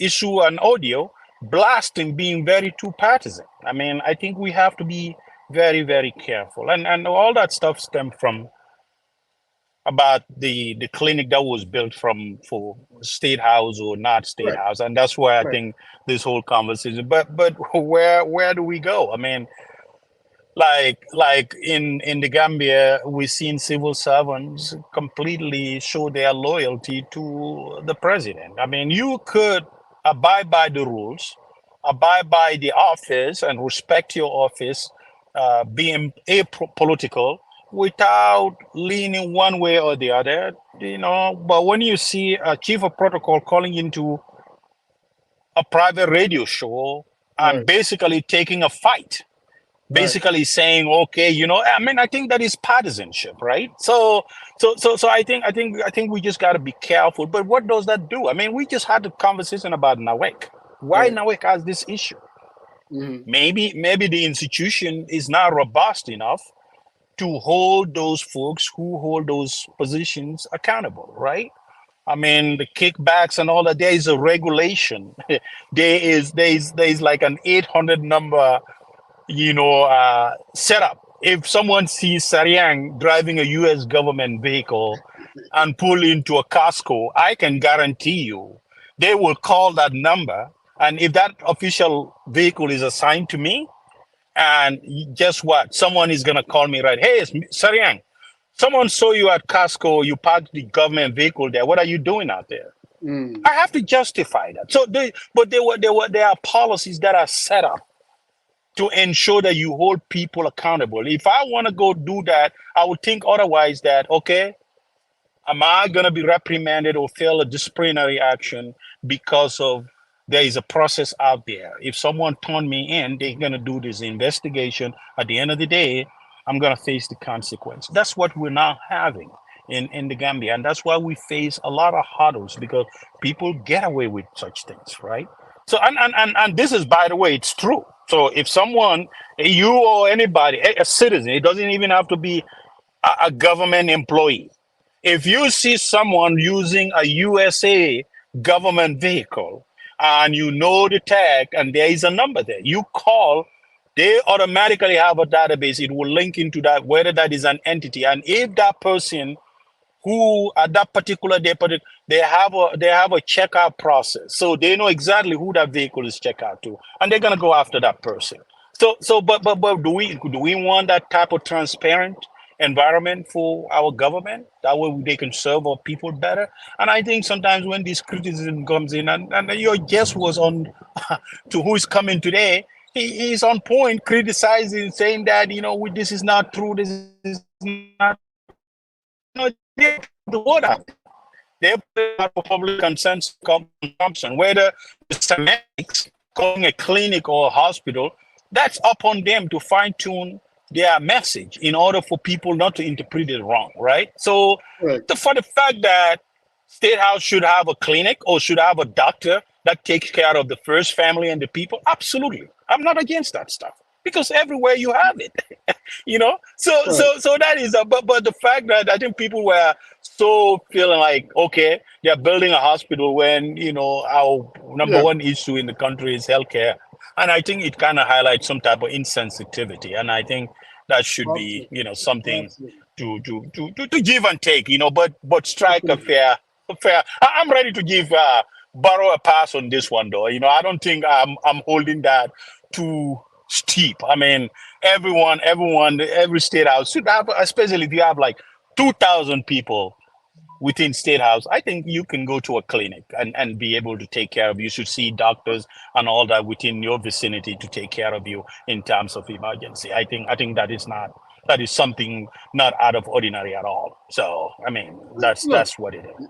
this is my take on this issue, and I talked to Pasamba behind the scenes about it as well. I mean, was it right for him to raise that issue? Absolutely. You're talking about a country that there is absolutely no doubt health access deficit. We have that. Nobody would question that. I mean, Gambians do not have access to health care. Now, does that mean that the government hasn't done anything? They have.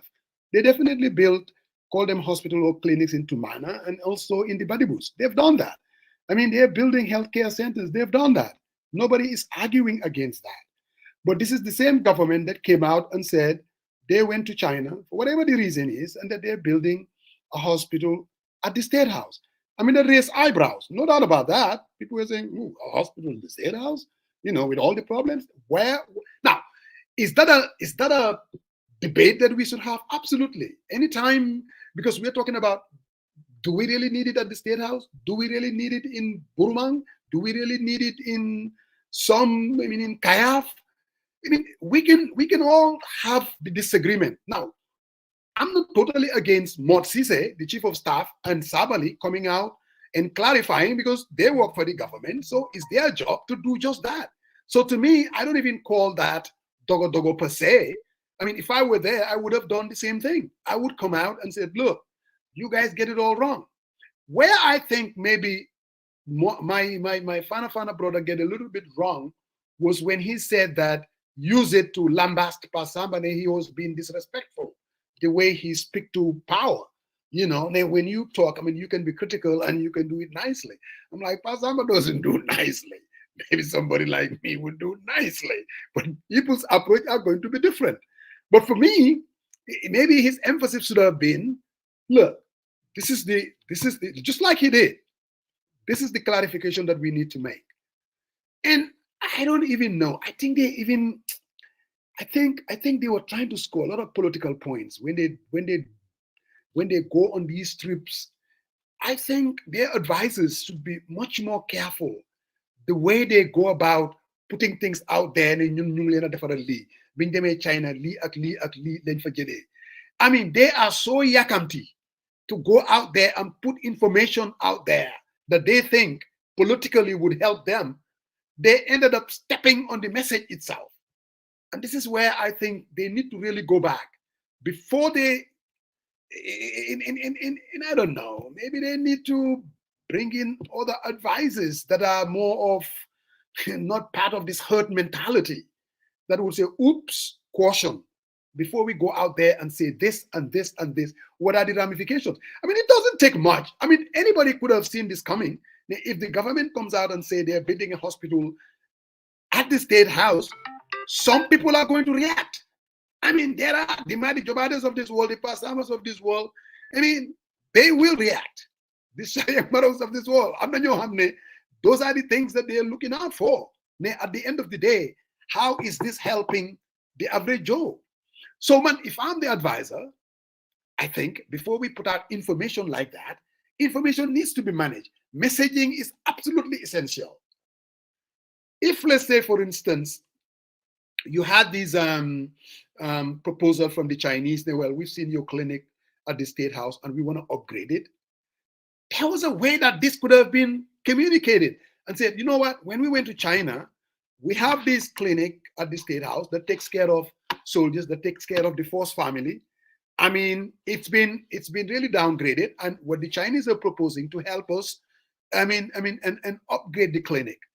In as much as we know that we still have healthcare access deficits, but this is also an area we are working with the the Ministry of Health and blah, blah, blah, blah. Explain it in a way that you don't have to go back and the massage, well, it wasn't a hospital, it's a clinic or it's a dispensary. I think it's just because you haven't really given it a thought. You are much more obsessed to go out there and put the information out. And legi, that really doesn't help. So, and sometimes I don't think that the advisors also, they help at all. They generic and then they run with something. And when people come back, they get a little bit defensive. And that could have been avoided completely. Because Pasama told me that he waited for 3-4 days just to see whether they put the information out and you never came back to dwell on it in any way. And whatever your motivation was, and then he comes back and said, wait a minute.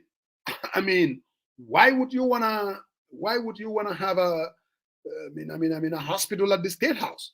Then he gets into his litany. Why this place? Donkey carts. People are dying in the maternity wards. And then all of a sudden you want to build. What are your priorities? I mean, that is a fair question.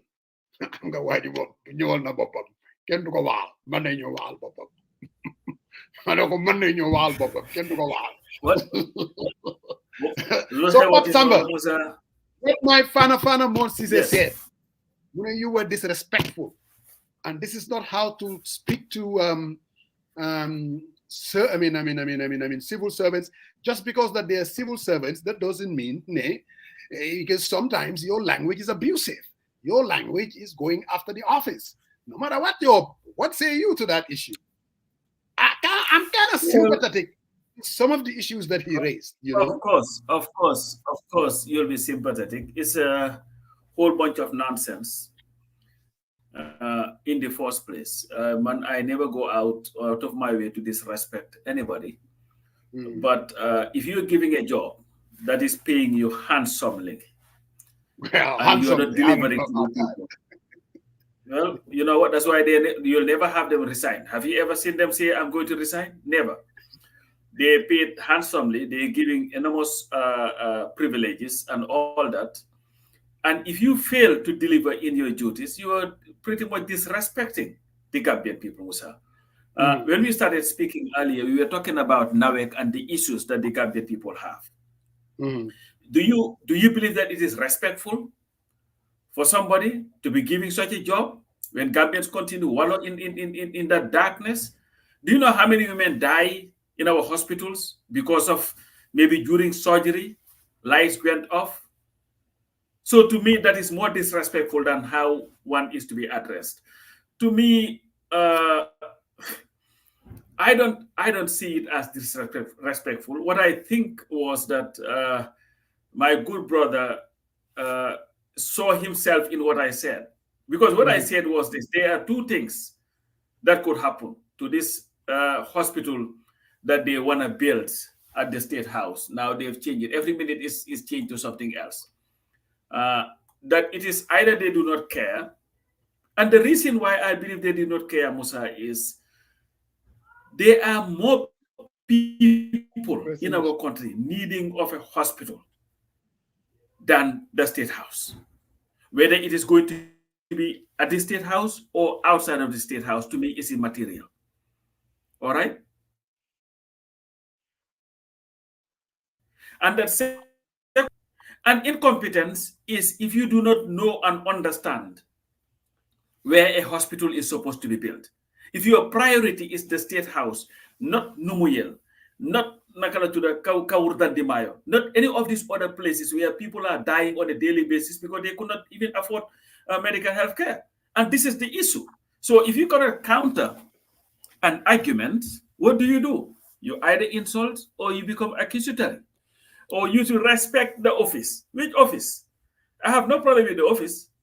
But if the occupants are not doing what they are supposed to do, then there's a problem. Musa, and this is something that they thought was going to be hush-hush. Nobody was going to know about it.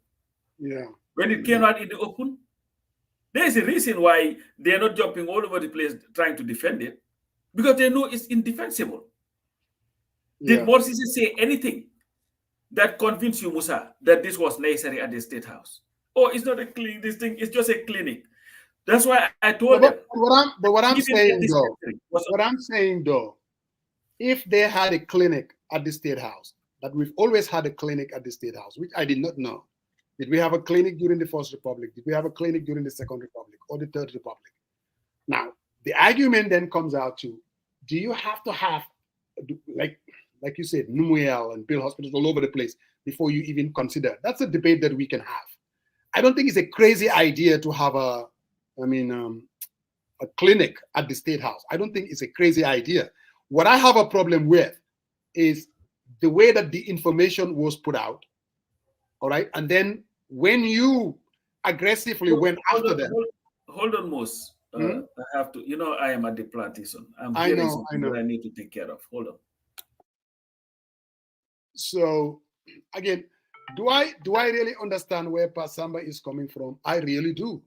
That a country like ours, with so many problems, I've told you guys my experience when I was in the Gambia with my kid, and then in the middle of the night, he had this, I don't know, it was stomach virus or whatever, and vomiting all over the place, and then he became lifeless. That was the scariest moment of my life. I mean, I'm like, oh my God, I wish I was in the US. Because then I know what I could have done is calling 911 and help will be on the way. It will take me 5 minutes. In the Gambia, it was a whole different story. It was 2, 3 a.m. in the morning. What in God's name, where am I going to go if something happened to this kid? And it was terrifying. So that tells you, in our country, we're confronted with access to healthcare. I mean, and I understand, really, we're a poor country. And I mean, I do understand that. And these challenges are always going to be there. Where are you going to build a clinic or a hospital? Who makes that decision? In this particular case, I think the communication was very bad. And when they were caught, Pasamba, now, whether he was respectful, disrespectful, he is who he is. Activists, that's how they talk. I mean, I wouldn't talk like, I told Pasamba, I told him point blank, I'm not going to go behind the scene. I'm like, you know what? I'm sympathetic with Bolsise. Sometimes the way you crucify, when you go after people on an issue and you said they're incompetent and they're dishonest, I don't think you're seeking to, I mean, it could have been, you could have still communicated and said, look, I have a problem with this issue, and these are my problems, without being without being sending missiles all over the place. Like me, if you were to talk to me like that, I'll give you the finger and say, who the F do you think you are to talk to? Oh, okay. Now you're sounding like Moses there for a minute, Father Moses. Okay. Thank you very much. Okay. No, All right. No, Father Moses. Father Moses, yangi lambing, you know, you are retracting and you are surrendering and you are all over the map. Okay, you gotta speak against the status quo. No. What do you mean? He needs to be. This absolute Moses was sitting at the State House and he could not take this punchline, and that's why he called into coffee time, right? And there's a problem to it, Musa. Let's get the basic stuff here, right? The fundamental truth is, yes, we all know there is a depleting conditions at the main hospital. We've watched the nurses and healthcare officers had a press conference at their own accord.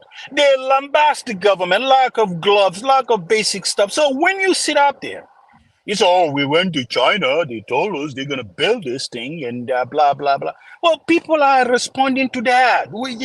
You have something that you couldn't even take care of. Now you're saying we're going to build this thing and it's out of touch. That's what you could have said, hey, we had some promise to add up to what we already have at the status as a clinic to take care of the folks out there. But again, this criticism will come and say, hey, how come the average person, average Joe, why couldn't you take care of that stuff? So I think Momodou Cisse needs to be receptive. This is the same man. He's been accused many times. This is not the first time, Musa. You know this. Yeah. I know this. I mean, he's been putting his hands in a lot of stuff. So your Fana brother needs to back up, and he needs to be a civil servant and be tolerant, if at all. He is the person who needs to encourage people to have a dialogue. If you cannot channel things, don't go out there all wrap up with emotion. But the question is, how do you have a dialogue? And I think that is equally important. Let me say this. I'm not defending Moses or whatever they did. I cannot defend it. But something else also emanated from his response. And that is, how does a government communicate to citizens? I think it's important. How does political parties communicate among themselves? How do we, in this evolving democracy, what kind of a communication? Because you got to understand, any kind of communication you impact to bring about change. If not, we're always going to be at each other's throat. So my point is, now, was he being overtly defensive? Yeah, I think he was. Pasamba, come on in. Let me, Noel Pasamba. Musa. Well, you know what Moses wanted to say but could not say? Yeah. Pasamba is lying. No, he couldn't say that because you were not lying. But he could not, because it is a fact. It is an irrefutable fact. So they started playing, and of course, what do you do? When you don't have an answer to a problem, right, what do you do? He saw himself in what I said. Mm-hmm. Do you believe that the president, Musa, let's be honest here. Let's just have a very honest conversation. We're Gambia. We do not have time. I know. Our people are suffering and have been for a very long time. Do you believe that Adam Barrow is adequately advised by competent people? Do you believe he's getting competent advice to run that country? I don't believe that. Hold on. So if the advice is incompetent, then what is the problem by calling it that? You gotta listen to what I'm saying. No. You can, let's say for instance, I mean, you look, like all of us, when I go out there and I make a position, and it depends how people react, they reacted in a certain way, I counter react. I mean, you could say that I think the president has been given bad advice, if at all. This whole thing emanated from people going to China and saying, looking at our healthcare deficit, to spend all this money at the State House just to take care of the president. I seriously believe that was horrible advice. It's different from saying these people are incompetent and they're dishonest. And everything that is happening, how one communicates, I think, seriously, I mean, I'm really being honest here. And we talked about this behind the scenes. And you know we are different. And I told you, Nella, I reminded you something. Of something. First off, even this clinic thing that they're claiming, I don't even buy it 100%. Musa, I've asked people. All of a sudden, in 2024, this thing, no Gambian can place a clinic at the State House until recently. Why I've asked somebody who worked at the State House, and I don't think we had a clinic at the State House. It's so prominent in the Gambia clinic. So you think they're lying? Well, you know what? It's more investigations. Maybe that's when they'll get angrier. No. I think the problem, Coach, I think there is a clinic, but it's not inside the State House, but it's outside. But even during State Guard time, there were folks going out there. I think that was there. It all comes down to their communication. I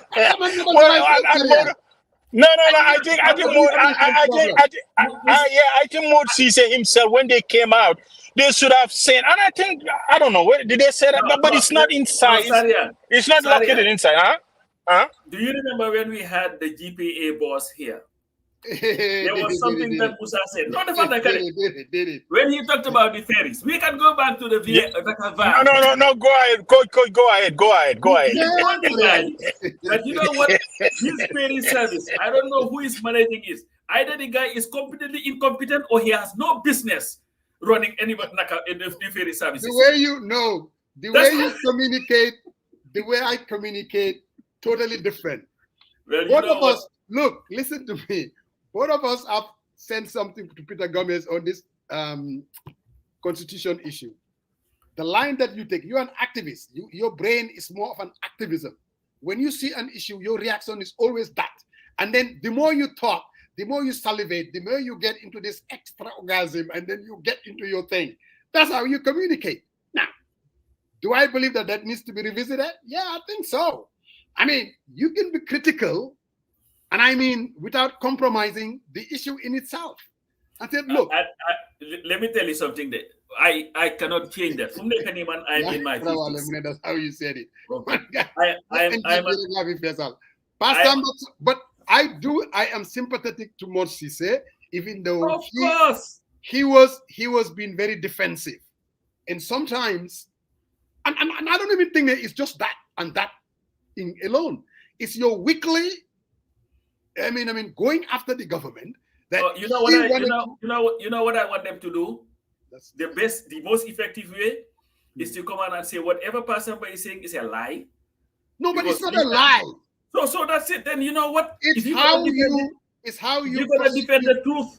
But it's how you Musa, you sound like this every weekly. No, sorry, then we have a problem. Yeah. That's what he was reacting to. These civil servants, Musa, and these people working for government, sometimes they think they are, I don't know who they think they are. I remember you remember when Fatu wrote that she was being threatened with a lawsuit by the former minister of digital economy. Oh, and I wrote yeah. that, you know what? Good. Let them go ahead. Please, I hope your lawyers will also, under oath, ask him whether he has renounced his citizenship, U.S. citizenship. What did they do? They said I was Damajanos. That's what they said. Dafa Anyan. That's why. Because the thing is, whenever you criticize government officials for failure to do something, it's either Danga Anyan, Danga Hamadi, or who do you think I am? Musa, do you think a US official here will be challenged on those issues? And your issue is talking about telling the person that you are the No, they don't even know. So who are these people that nobody can criticize them? Do the right thing if you don't want to be criticized. If you don't want it, just decide. This is the thing. I don't think it's the criticism itself. It's how the criticism is leveled against them. Again, like you said, they will continue to make decisions that people are going to criticize. I mean, that's just how government works. They are going to make decisions that people would have a problem with it. They will cherry pick it. Now, some, they will do it for political reasons, that government can do no good. They don't care what you do. They'll be very critical of it. And the things that you're doing, they will not even talk about it because it's not their business to do that. Their business is to basically find out your shortcomings and you'll use a megaphone to come after you. Now, where I have a problem is... Go ahead with your problem. This issue, I think they were trying to score political points for whatever reason. Getting a hospital, or at least we got something from... I mean, Sabally is here, so at least he will be able to deal with that issue. Okay. Brother Sabally. Good evening. Very, very happy. Very, very happy. Everybody was saying, is Sabally coming? As far as I know, he's coming. Sabally. I'm a man of my word. What happened? Man will not run away from What happened to the electricity where you are? Let them know that. Well, yes, I'm not home, so okay. I'm not in control of the lights here. I'm at a seaside restaurant called Swiss Tavern. A seaside restaurant called Swiss Tavern. Seaside restaurant. Yes. Bro, but then life is good then. It's more than good. It's alhamdulillah, mashallah. But it's splendid. We thank you immensely, definitely. I sent you a voice and you told me, yes, immediately, 2 seconds, that you're coming. You're going to be in the provinces, but you will definitely be in the Greater Banjul area in the early evenings, and you will definitely dialed in. And we thank you again for coming on this platform. Thanks for having me.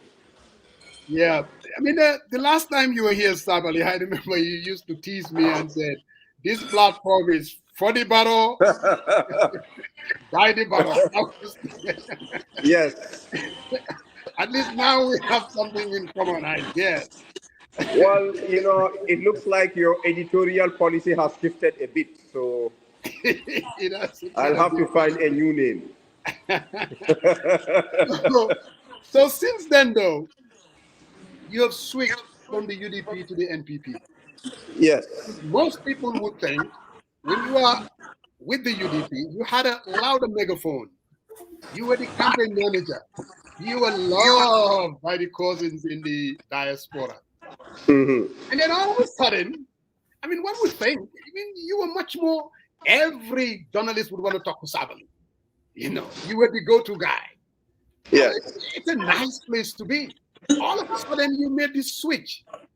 Why this switch, Sabally? Why this switch? Honestly, why this switch? Well, with the risk of addressing a redundant question, I would make an attempt to explain what I have explained for more than 10 months now, that I've been in the opposition, done my bit there. We wanted to uproot this NPP government. We failed in 2021.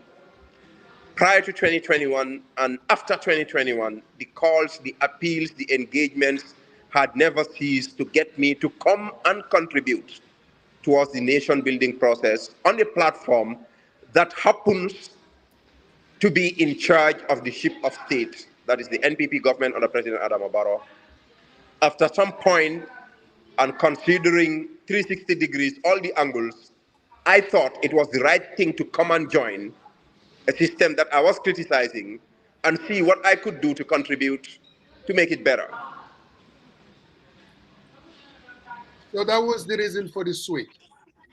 Yes. What do you say to people that are very cynical and they're saying Gambia easywood, and the switch is nothing but motivated by Sabally, and Sabally alone is a question of survival, opportunistic tendencies?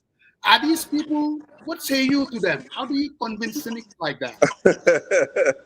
Well, if you are in a position that Allah has blessed me to be in, where even if you sneeze, people have an opinion on why you sneeze, you just have to allow the people to say what they want to say. But I know that survival has never been a problem for me. My father died when I was 3 years old in the streets of Banjul, left me with a mother who didn't go to school, took care of me selling porridge at number 84 Old Perseverance Street. Came to Lamin, sold tomato lohati and jahatu, and, if that old woman with no education can bring me up this far, State University, been all around the world, build networks, build human beings who are in influential positions all around the world. Survival should not be a problem for Momodou Sabah, and it is not. So that question sits aside as statements by people who just want to say what they want to say because they could not process my move. And it's okay if people are not okay with that. Some of them have since gotten over it. I know one of my grandfathers just called me this evening. He snubbed me for 6 months since I left UDP. So people have had to deal with this in their own way. Some of them was about insulting me, attacking me, slandering me. So I know the void I created. So if people react negatively and throw shades at me, it's okay. I did it for the Gambia. I said that before, I'm saying it again. The decision was not against any institution or individual. It was for the Gambia. Or if I may swipe your platform's name, it was for the people, in the interest of the people. Pop Samba. Sabally. Yes. Good to have you here, my brother. How are you and the family? Wanyil masa volume, please. Okay, Coach, I was not hearing you quite clear. No, Mane, good to have you here. How are you and the family?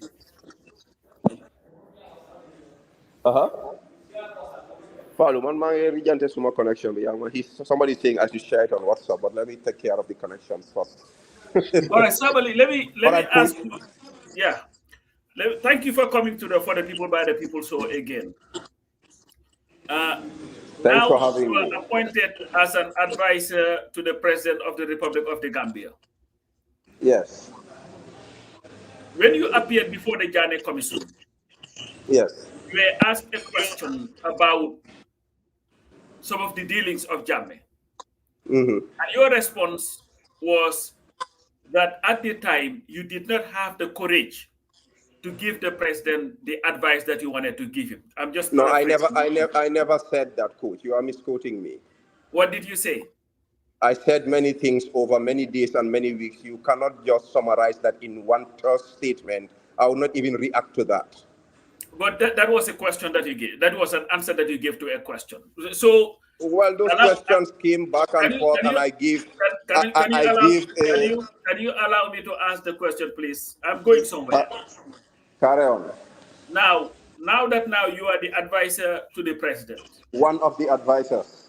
Well, You are an advisor to the president. Yes. What lessons have you learned from your previous job in the previous administration that would guide you to make sure that you will give the president the best advice possible that is not only in the interest of the president, but in the greater interest of Gambians? Well, 1,001 lessons, and I would not, because when you, as my great lawyer, the learned Antuman Gay would say, if you bring these omnibus questions, one has to be careful how one answers, because I might, my answers might assume away that some of your assumptions are right. So 1,001 lessons have been learned. I never said that I did not give them a good advice. I never said that. We advised him as best as we could under the circumstances. Having said that, and given the lessons that have been learned during the transition and now, of course, I'm in a better position to advise the president now than I would have been if I didn't have that experience. So it goes without saying that the experience, the knowledge, the missteps are all a blessing in disguise. And I have to say this. I've advised Jame before. I'm now in a position to advise Barrow. I think my job is easier knowing the person that Barrow is and knowing the team that's around the president and knowing the lessons that we have all learned, including you, the activists and the critics, all the lessons we've all learned. I remember a particular setting at State House recently. When a particular issue came up, I'm not even sure how far I can go into this, but awards were supposed to be granted to Gambians. And at least one or two of us served in the Jammeh administration. And we all agreed that, look, it should not be like the past. We should not just be giving national awards to people who are only supporting the ruling party. The award should be given to every Gambian, regardless of your political affiliation. And they should be granted to Gambians who've done something for the Gambia, even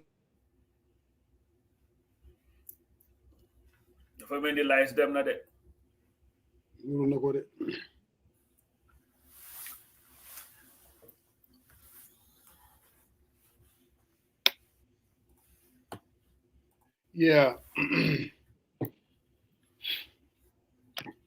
Sorry, you still around, right? I'm here. I'm all present and accounted for. Just gotta listen to the flow, man. I hear you. Okay. So I hope you got me before the internet went down. It's raining heavily here.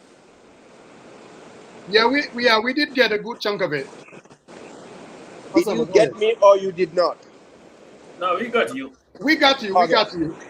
So you, because you were talking about that the awards, and you were advising them that they should be giving it to people that are not necessarily only supporters of the president. Yeah. Okay. Now, Sabally, I was watching a video, and this was, you were clad in your yellow. This was the victory celebration, the UDP victory celebration. I think it was after the local government elections. Yes. And you described the country in a very interesting way. Mm-hmm. That our women are dying in the hospitals, the kids are hopeless, they don't have jobs, they would rather leave the country.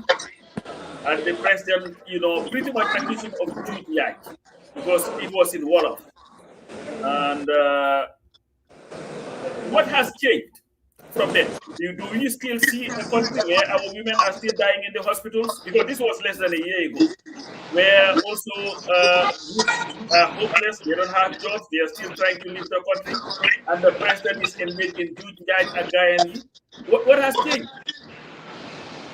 Has there been any changes, or is it still the same?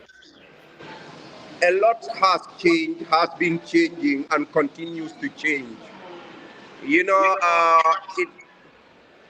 It's easier to sit on the sidelines of a game or a Gambia. You are from Banjul, you know that this Suhulu Mogena Yomba Danga toxic Gambia be the right dom he ganye game be. My first answer to Musa Jeng, I think partly covers this.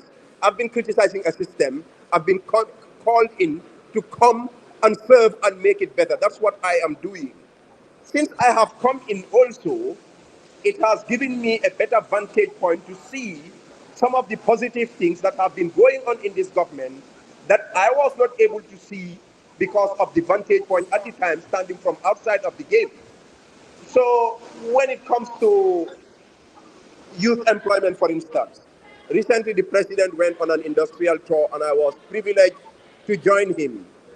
From the factories making suitcases, the biscuit factories, the iron factories, the dairy farms, the poultries, all over the country, I've seen government policy encouraging and nurturing industrialization slowly but surely. And I saw young Gambians being employed by these companies. In terms of health, I saw health centers in Sali, Kenya, in Tumanna, in Kise Majau, brand new with the latest possible equipment you can find. I've gone to RBTH. The level of renovation at that place is mind-boggling for somebody like me, who was National Budget Director and aware of our budget constraints. The more than 1,000 bed hospital at Farato and 1,001 other things. And add to that my own input on where to push the ship of state, and knowing the commitment of His Excellency the President, I think things are changing for the better. Is it perfect? No, but we're going to make it better by the day, inshallah. Nadia. Yeah, thank you. Mr. Sabally, welcome back to For the People and By the People show. So I'm actually transitioning, so bear with me here. My first question is what Musa asked you. And you left UDP, you came to NPP, and in your response, you said some people were responding, they are angry because you left a void.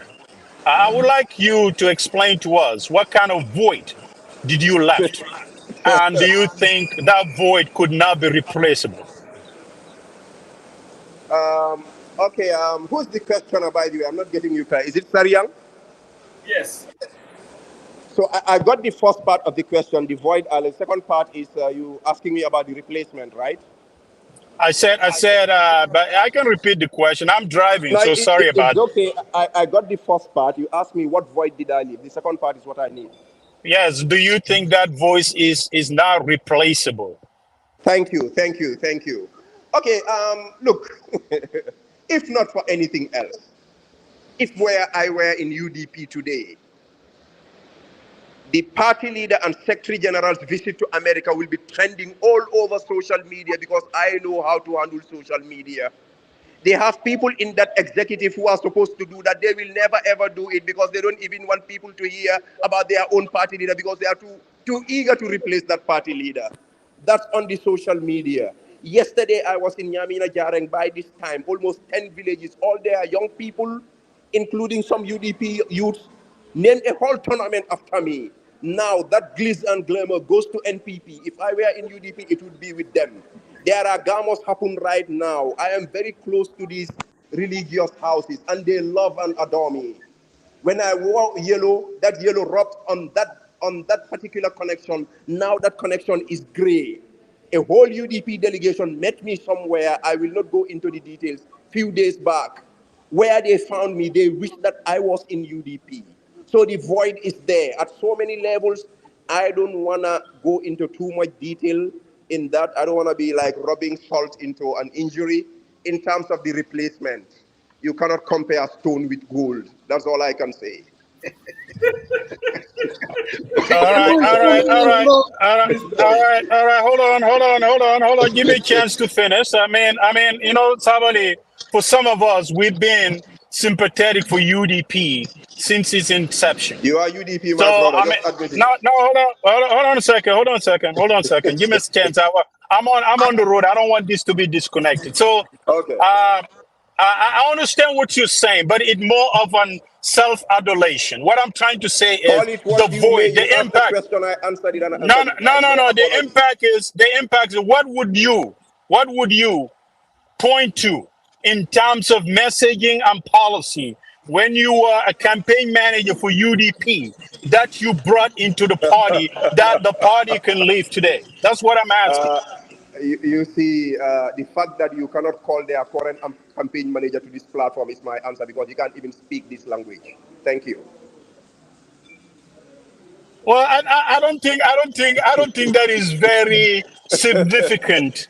On that, no. And I want somebody. I want us to be, it's a give and take. When we call you on the platform, we Carry want to on. I'm have a ready for your serious, questions, bro. You wouldn't want it the way you serious want. You wouldn't have conversation. it My the way you want question it. to you is, what have you written in terms of policy, or in terms of things that UDP could benefit, and also? Carry on. I'm listening. Well, when you stop laughing, then I will answer I will ask you my Well, if your question. question stop being funny, I'll stop laughing. No, it's not funny. I don't want this to be a personality thing. The question is, we are all adults. You got to listen to what we are asking you, because if not, I'm gonna drop and have Musa Gang and Coach continue to That would be interview you, fine. because I'm having a good time with Musa Jeng and I Coach. want If you drop up, I it's want us fine. to be respectful of each other and ask questions, right? So my question to you is, what Yes. have you brought? Because you're saying it would be all over social media and all that. The announcement is all over social media. They had their Congress in Atlanta, and they're gonna have one in Seattle. Friendly. Looks like your line is no longer clear. Did you hear my question, or I have to repeat it again? I'm sorry, I'm driving, man. Oh, Musa, did you hear my Yeah. question? You can relate to him, because I'm driving right now. No. Just try again. Are you Sarian, can you hear me? Hello, can you hear me? No, I didn't hear. What said again? No, go ahead and ask the question again. Okay, so Sabally, my question to you is, you referenced about the UDP Congress in the United States in particular, and you said, I'll quote you, that it has been attracting attention on social media. Having been Sabally's campaign manager, it could have gotten much attention than it has today. My question to you is, what makes you draw such a conclusion? So maybe you should text your questions to Coach or Musa, because I'm not getting you clear. Okay. All right. Yeah.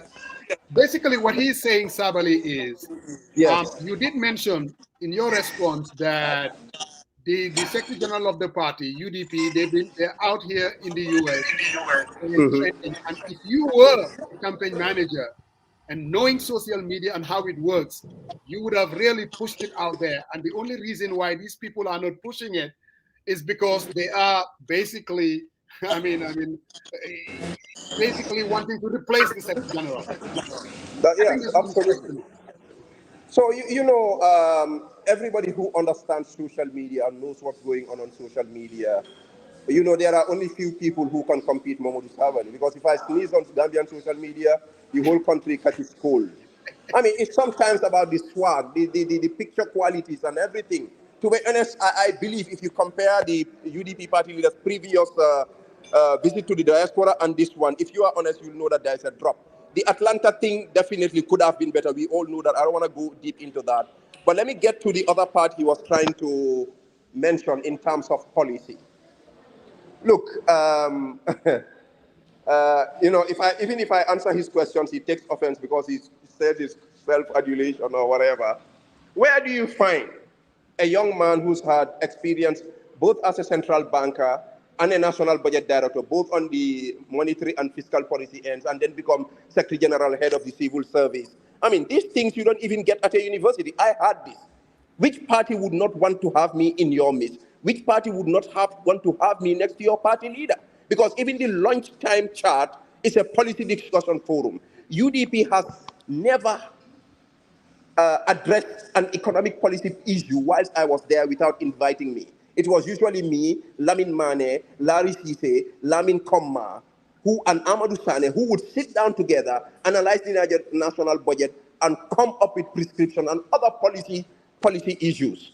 So, I mean, there is so much that I put in there, but then again, catch 22, if I don't answer, he'll think I did nothing. If I answer, he said I'm praising myself. He already accused me of that. But it is what it is.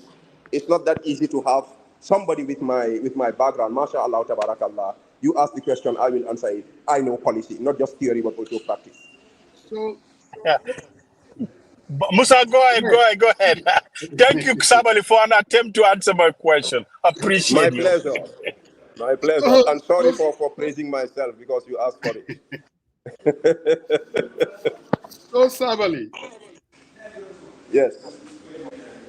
I'm going to follow up on that question because there's something that you said.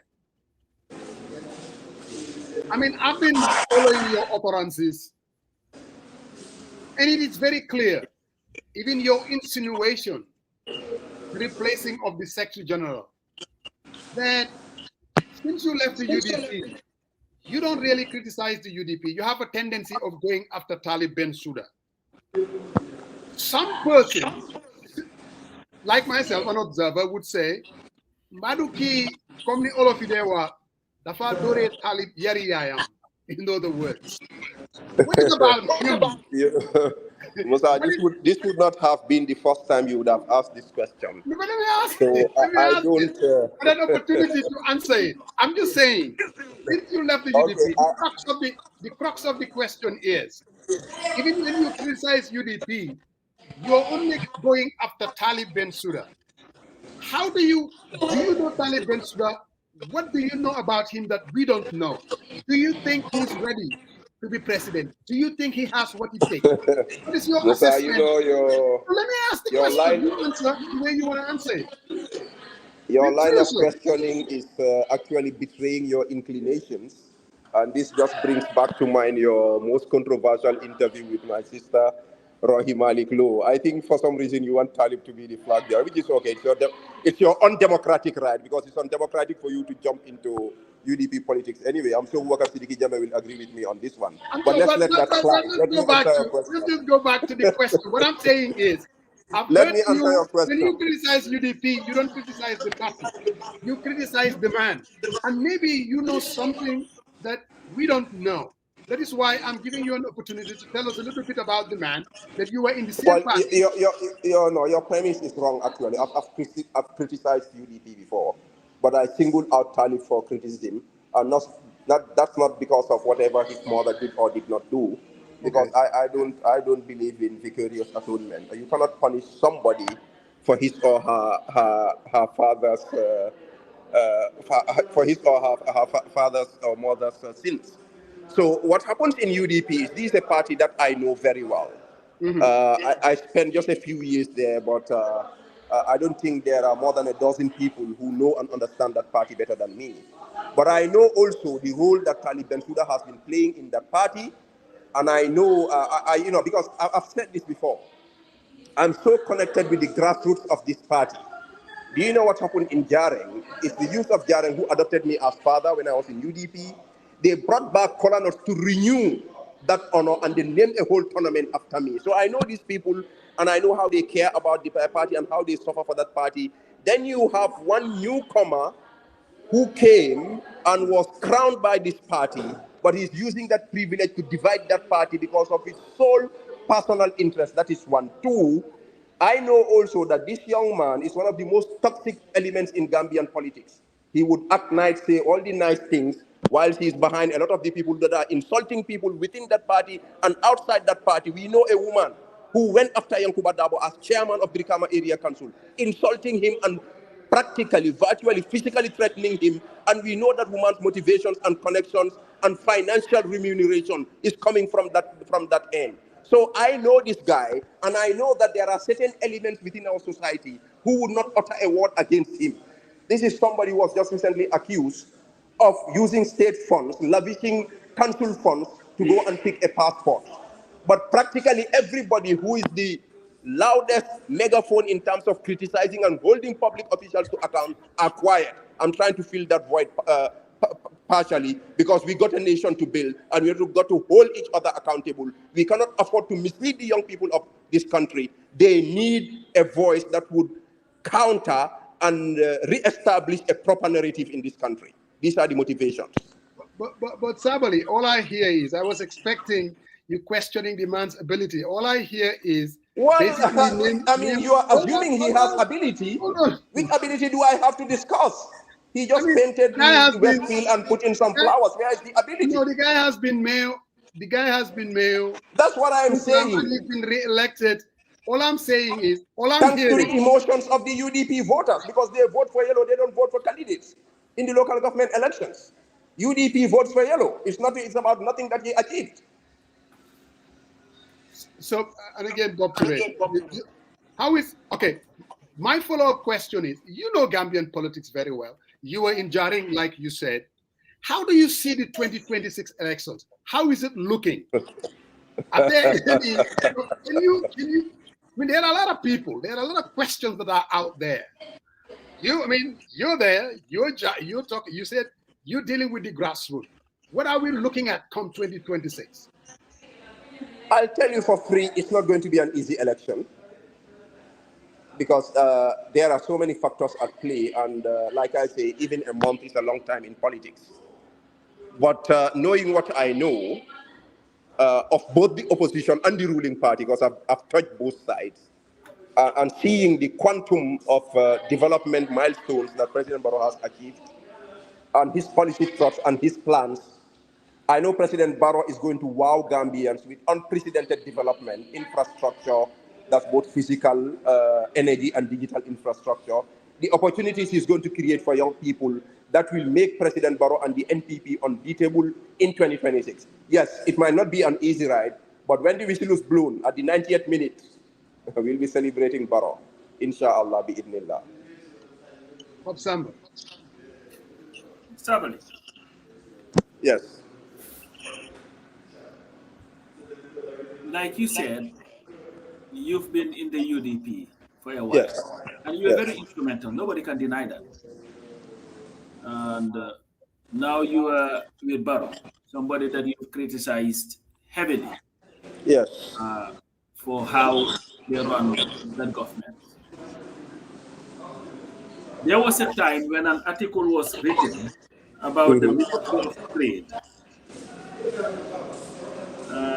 I believe it was trying to subvent some of the businesses.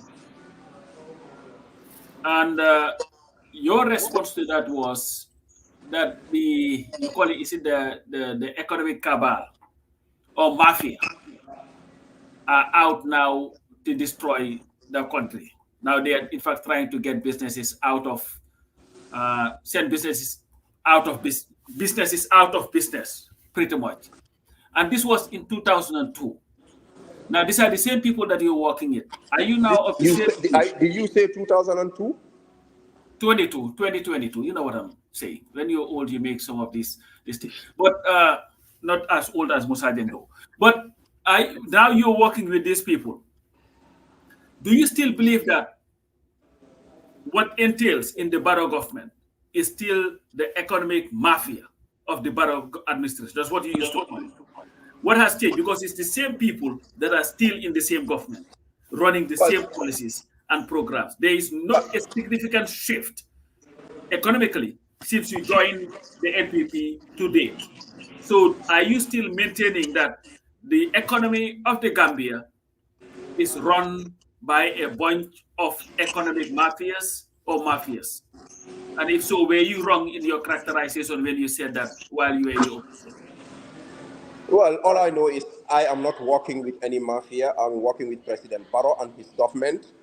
Coach, what we know for sure is whether it's in Gambia or Senegal or even the United States of America, whether you have the military-industrial complex, businesses will always try to game the system. It is up to the government to stand its ground and to make sure that the people get the most out of their tax money. I have come in, I have seen that is happening.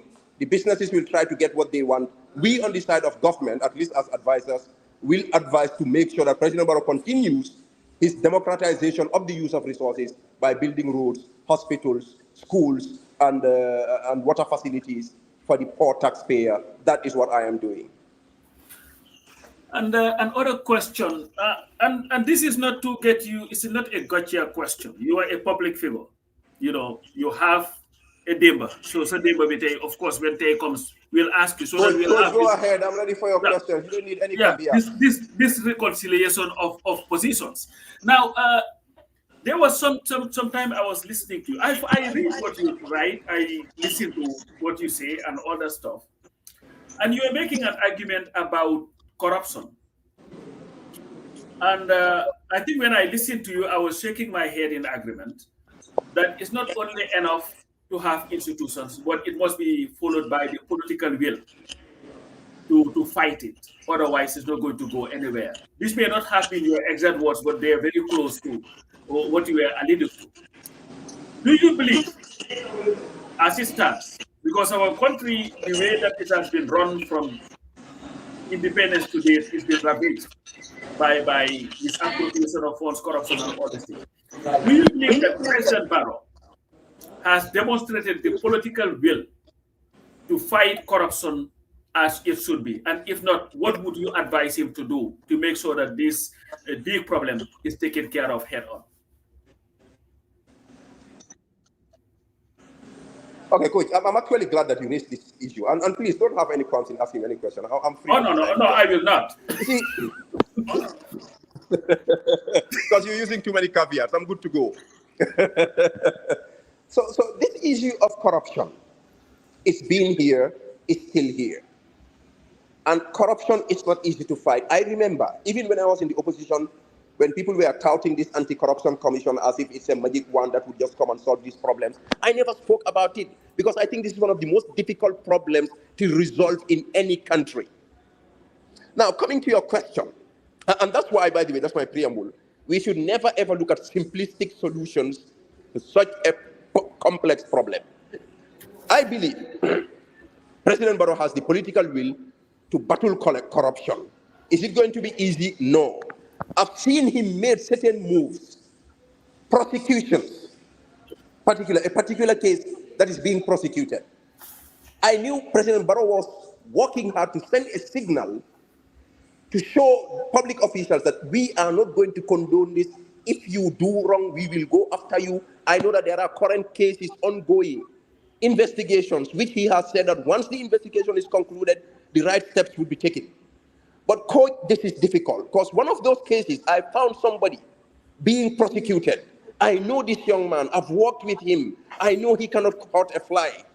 But I cannot even say no to this particular prosecution because the government needs to set examples and the accused person just needs to go and clear his name. I know it's difficult for him, it's difficult for his family, but I'm not even saying a word to defend this person, even though I believe that the person may not be culpable. These are steps being taken.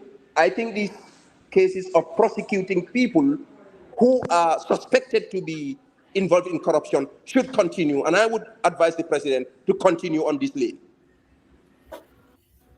Okay, so let me let the others go. I may not be here much longer, but I'll try. All right. So I got my last question, and I'm gonna after that I will listen in, Mr. Sabally. So Sabally, thank you very much. My second round of questions. So I think I wanted to follow up on what Musa asked you about policy and question. And in your answer, you highlighted yellow. UDP votes for yellow.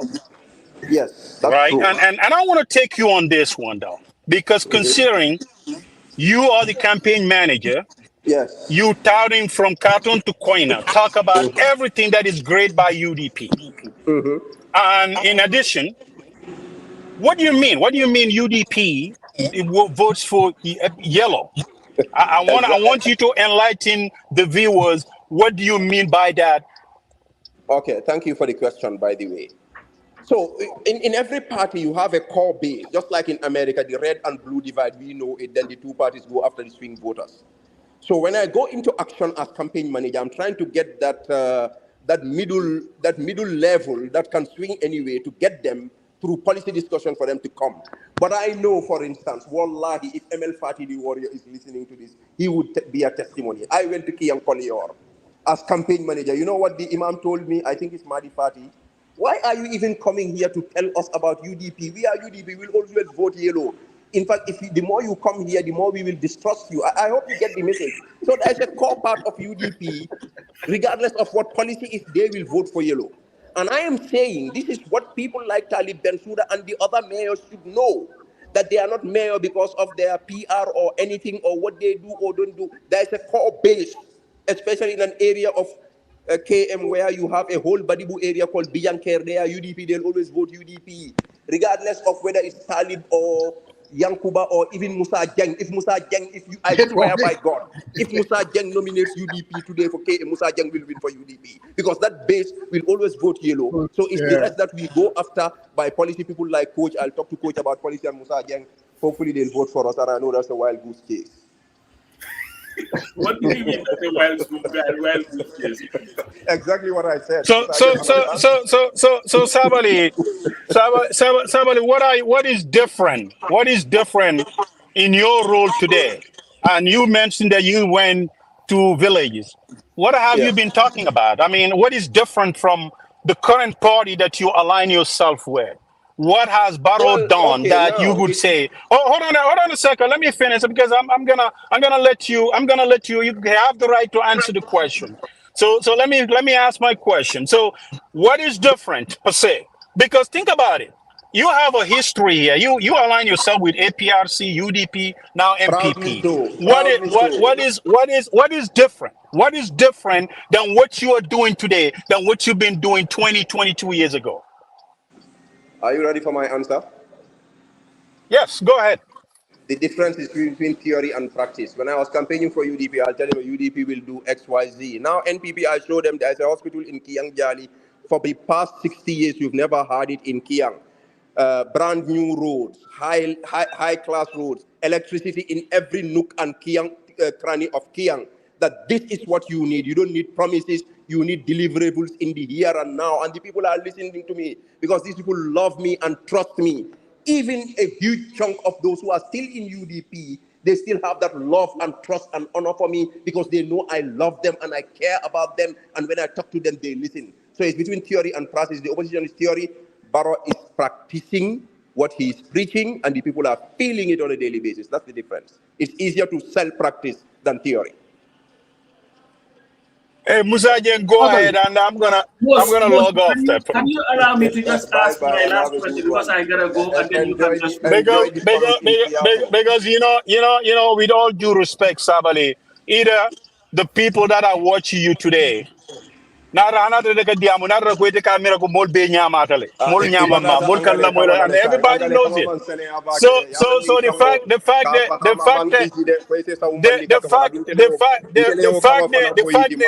you are saying theory and practice, we all know that you don't care about those people. Somebody cares about himself. Thank you very much. All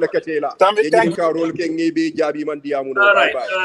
Sabally, I'm just going to jump the old man here and ask her because I'm at the plantation. I'm going to go back to this thing. There was something that you said, and it was reported by The Voice. When you describe procurement in the Gambia as the weapon of mass destruction to Gambian economy. Now, I'm asking this because you're now occupying, and this is not a caveat, but just to give perspective. You are now occupying a very important role as an advisor to the president. And I don't want to believe that these accusations were just made out of the blue. You must have believed in them to make them. Do you still believe that procurement is a weapon of mass destruction to Gambia's economy? And if so, what tangible advice are you giving the government, particularly the president, to ensure that this problem is solved? Because if you read the article, you've talked about so many issues where it is affecting the development of our country. What are you doing differently to make sure that if it is still the problem, that it is being taken care of? Coach, again, I'm happy that you are bringing these issues up. Because look, when I talk about this country, I want the best for this country, regardless of what side of the equation I am in. The opposition has a role to play. They should play it. I played that role when I was in opposition. The government has a role to play. I am there, I'm playing it, but I want the best for this country. Anybody, I'm not talking about the average Joe here, but anybody who really knows the system knows that procurement can make or break the public treasury. And you must have seen a lot of reforms in the era of procurement. Before, there was major tender board, minor tender board, and there was not even this title of procurement officer. So the World Bank came in with some of these new innovations. I remember by 2017, when the government changed in the Gambia, there was a whole magazine with Obama's face on it on procurement issues, because I think this is a global problem. People trying to bring solutions to this. So a cadre was open, procurement officers in different government departments. I think they have a central head, they go under training and everything. But this whole thing is linked to corruption, and corruption is very, very difficult to handle. So, for instance, even when I was in the opposition, when people were talking about per diem and travel and some of these things where a government lose money, allegedly, is small compared to when it comes to some of these major procurement issues. It's such a complex issue, I cannot even get to the bottom of it in one interview. Now, the point is government has to procure because we need goods and services so that the government can deliver to the public. Now, those people coming in to bid for these things, they have their own interests and they have their connections. If you have a small country like the Gambia, where we are all related and all connected, everybody, even the local religious leader and the cultural head and even the musician will call a procurement officer or a permanent secretary or Kisumambokala Dimbaleko. We all know how it works. It becomes very, very difficult to control. Like I said, I think President Barrow and the NPP government has the political will and they are demonstrating it to control corruption and to stop it. But when it comes to procurement, I don't have the magic wand. I don't think anybody has the magic wand. But I think bringing up these issues into the public space so that we discuss it. There are people, I know Gambians who are procurement experts at the level of the World Bank. Perhaps together we can come up with novel solutions in terms of how to reduce leakage and wastage from the public treasury. I don't have the magic wand. I still believe that procurement needs to be better handled. And I believe government has the political will. We need to find the solution. Now, my final question to you, and I wish that, because I wish that I had more time to be here with you, but unfortunately, you know, I live in a capitalist country. Another issue that I want to bring up, you called the National Assembly as a crime scene, and that was during the 2023 budget process. And 2023. Yes, this was amid the 2023. We're in 2024, dude. 2023, you're still with the UDP. You know. So yeah, until this year. You described the parliament as a crime scene, and you decried the salary increment for the speaker, the deputy speaker, National Assembly members, and all that. And we've seen other issues where Gambians had issue with, let's say, the judiciary bill. The National Assembly also had a bill to add to what they are having. The executive does their thing.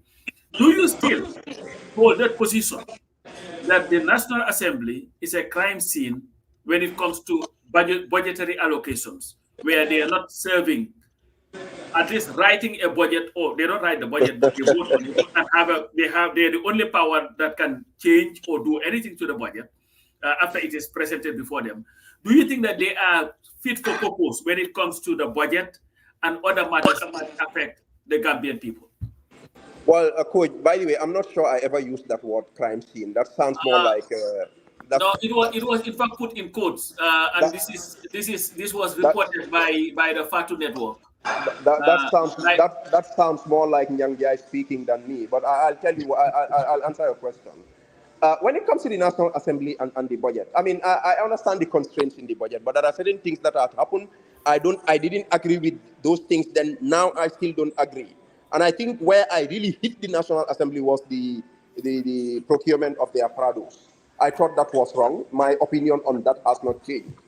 In terms of the budget, even before I left UDP, when CD Keita did the midterm review of the budget, of the 2023 budget, I actually did say that they did a good job because expenditure was below projection. By the time he presented the 2024 budget, I was still in UDP. I'm on the record that it was a good budget. That was my position. That is still my position on these issues. And let me interject and tell you something. When you said that, yes, I'm like, he is on his way. He is on his way. That's what we said. Well, because I did not see anything different from that budget to the 2023. But anyway. I would not blame you, Coach, because you don't understand the budget. It's a complex matter. I swear by Allah. That's no kids' play, man. That's my response to your interjection. I have the right to interject your interjection. Anyway, but let's move on. My point is, the National Assembly, Coach, you can sit for a little while. Let's wrap this up nicely. In terms of some of these targeted quantum jump salary increases, I don't support it. I think the public service as a whole needs to be remunerated better. And I think the system needs to look for ways and means of having a wholesome solution to this low pay that's affecting the Gambian public service than cherry picking certain arms of government and increasing their pay. This is my opinion on these matters. All right, Sabally, this is my question. And I just want to caution our viewers. We don't bring guests here to go after them. All we do is ask the questions. They're going to answer it. You make up your mind. So this whole idea, today is Sabally, tomorrow is going to be something else. All we do is ask the questions. This is not us against him. I know we're not going to be, but anyway, Sabally. Well, done a good job for them and Sariang, so why are they complaining? Just that the defense is stronger than the attack. This is bully in action. You touting your effectiveness. When you were with the UDP, you were the go-to person. You go after the government. All you did, you were the what they call it, the campaign manager. And what the NPP saw was, you know what? We need to silence these folks. And the best way to do it is to bring this guy and bring him under our purview. Now you are under our payroll. You are getting paid. We're not talking about working for Barrow. You are working for the people. Since you became a political advisor, Sabally, can you tell us specifically what you have done, advice that is impacting the average person in Jaring? Again, can you tell us where are we getting value for money, Mr. Sabally? Well, I will never ever go into the specifics of what advice I give the president. I think that would be impudent and irresponsible of me. So excuse me, but I just can't talk about that openly. But I know that anybody who knows the public service and has worked in the public service in the past 10, 15 years knows what value Momodou Sabally has. Musa, forget about what I say and do. The sheer presence of Momodou Sabally in the public service has boosted morale, both in the civilian and security population. But how? No, because you don't know you are in America. And I don't want to fall into the Sariang trap again. You ask me a question, I answer, and you feel it's self-adulation. Just go and ask the real Gambians on the ground what my presence in this government has created in this country. Okay, let me just follow up, because just recently you were on Coffee Time and you were reacting to a problem. Yes. Earlier, I was talking about the issue about this dispensary, clinic, hospital in the State House. And my issue is the people that are surrounding the president and giving him advice, the messaging was really flawed, and all you guys were doing, reacting after the effect. Have you guys given it a thought? This particular issue, how involved were you? Did you kind of look at it and say, wait a minute now, how do we put the message out there? Or do you guys just react after the problem? What I can tell you, I'm acting in advisory capacity, and that is the role I play. Unless I'm asked to act on certain situations, I would not, because I know there are competent people handling those positions. Regarding the particular issue that you are talking about, yes. I mean, I think even the US government sometimes has problems in communication. No system is perfect. But if there is a case of miscommunication and somebody at the high level of the chief of staff comes out to address the issues, I think, this is my opinion, I mean, that conversation could have been more civil than what we saw. My role in it is, I was asked by the chief of staff if I could step in to further clarify this matter, and I clarified it. I don't think there's a big issue in this. I think there was a breakdown in communication. The chief of staff volunteered to give more information. I came in to further clarify. I think, Musa, those who side with government have sided with government. Those who side with the critics side with the critics. It is what it is. I don't see much of an issue in this. Please, that's my position. We had a debate. I don't know who won, but it's for the public to make up their mind. No, what I'm saying is, if you guys are so good, like you kept reminding us, and that is why, because for me, I believe that you were brought in to silence whatever missiles were coming from the United Democratic Party. And then not necessarily. I think you are wrong. Well, I mean, I could be wrong, but since then, that is why I want, Mr. Sabally, that is why I want you to convince me, because now that you are on our payroll and you are getting paid, that is why I'm asking, what are we getting value for money, Mr. Sabally? Not just because people think that Sabally is now in the civil service and oops, everything is up and running. People haven't seen any fundamental changes, how government is run since you joined, become an advisor, that you're just maybe another one of those advisors, the guy from I mean, you know, so that's why I'm asking. Why didn't you say Dusano? Why do you have to say Henry? So well, I'm trying to find out. Musa, you see, this is one of the issues that the chief of staff had with Coach, and I was not part of that side of the debate. But I think let's just accord some of these people the respect their offices deserve. That's my observation. You know what? No, Pasamba, please. No, you will come, Pasamba, please. I don't know whether you are even listening to us earlier, Pasamba and I, and communication matters. There's absolutely no doubt about that. But the point that I am making is, you are the one talking about why you are brought in and the changes that you're making.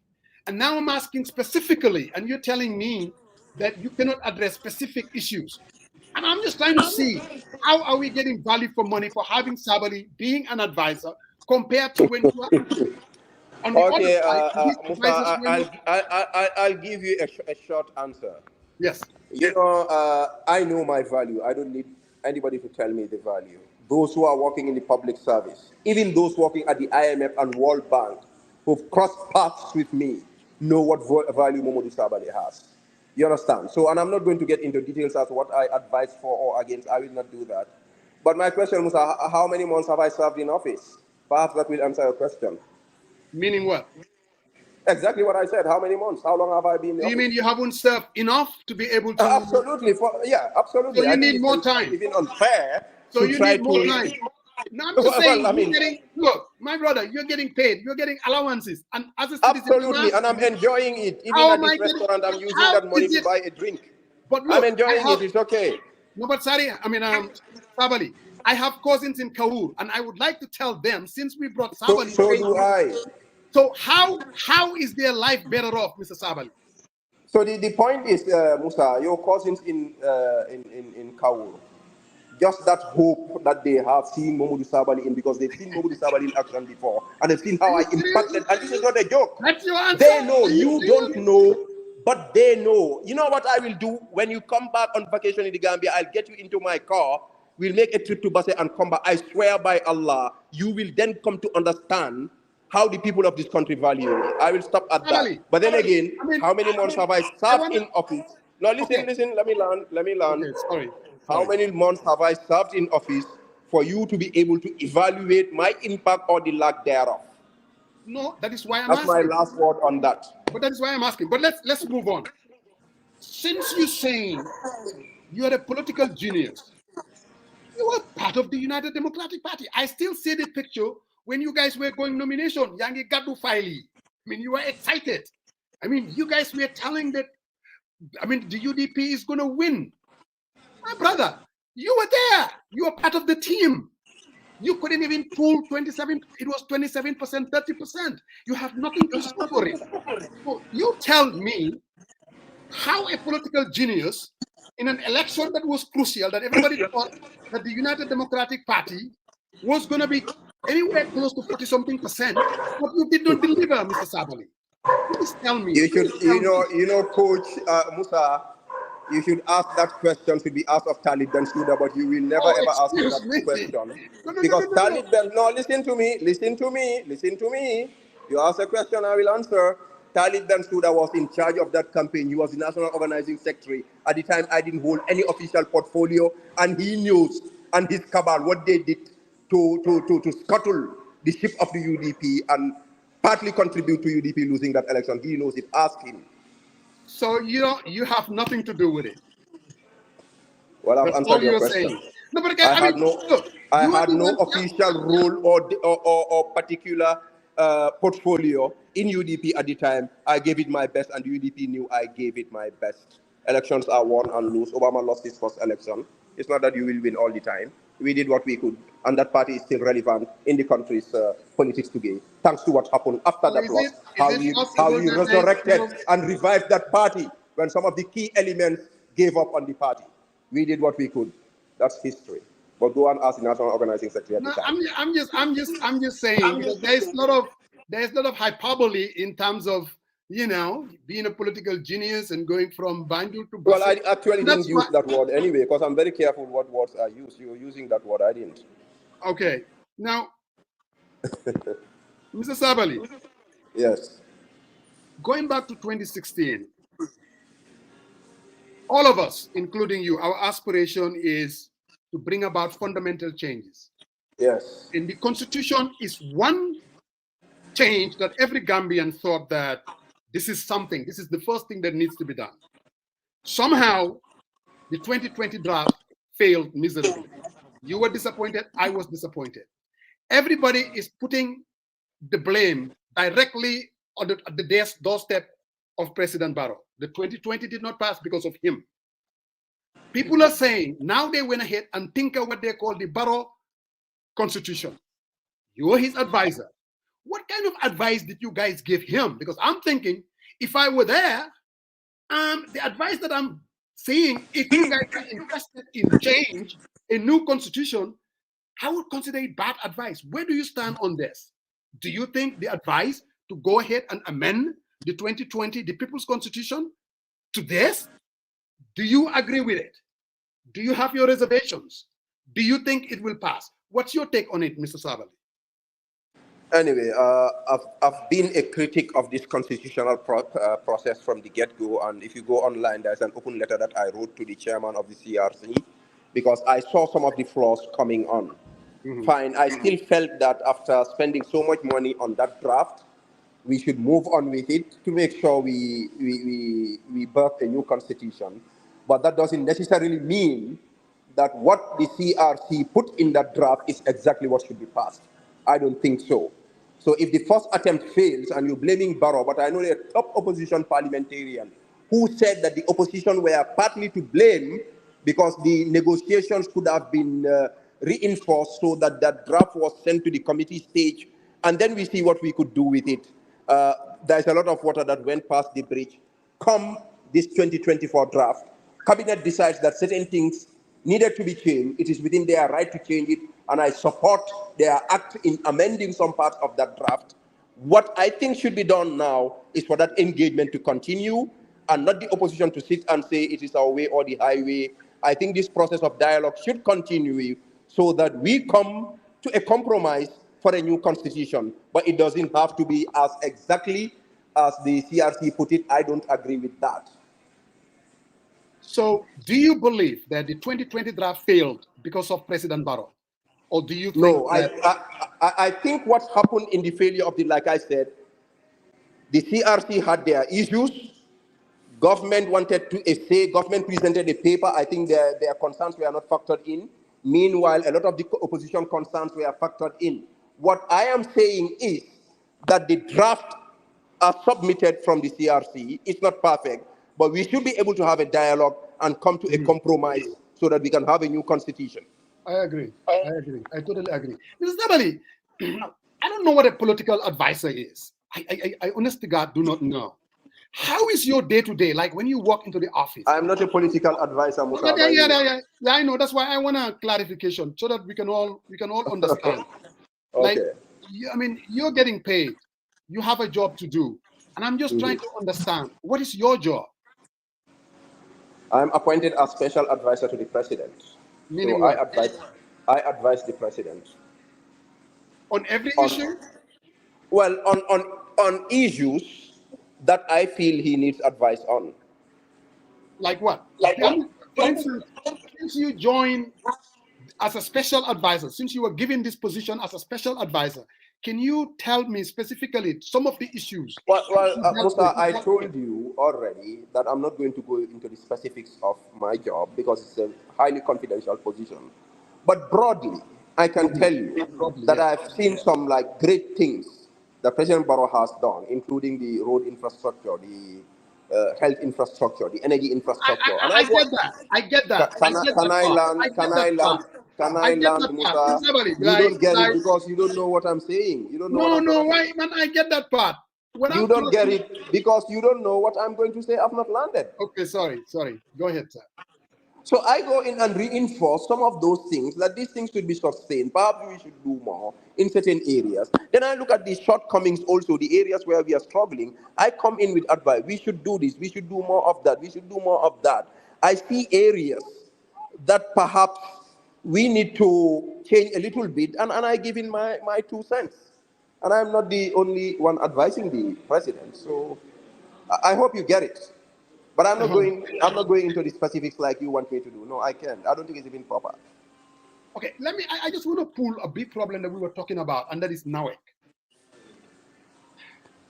On a daily basis, I mean, everybody is complaining about NAWEC. I remember years ago, you were with, this was when you were UDP. You were going after Alpha Robinson as if there is no tomorrow. I mean, at every turn. I have no apologies, by the way. No, Marek, let me come. My question is not about Alpha. I just want to, because you were engaged, you were involved, that this problem needed to be solved. And Alpha Robinson was the problem. And you kind of pointed out corruptions and favoritism and all of that. Since Alpha left the job, I mean, you pretty much took a hiatus as far as, I've never heard you talk about NAWEC. Now, you've been a special advisor to the president. Do you advise him on NAWEC, what area to go? Do you think what people are saying, that getting power from car power ship, getting it from Senelec is a national security threat? What is your take on this whole NAWEC debacle? Okay, Musa, by the way, we've done more than an hour. Usually I don't spend more than an hour online. So hopefully we'll be wrapping up, perhaps arrange another appearance. So now, I'll answer your question. I criticize Alpha. I have no apologies, no regrets about it. The power situation was dire. I was privy to information that you and others were not privy to. It was based on those facts that I criticized. After Alpha left, there are records on social media. Nani Juara is my personal friend. I have criticized him.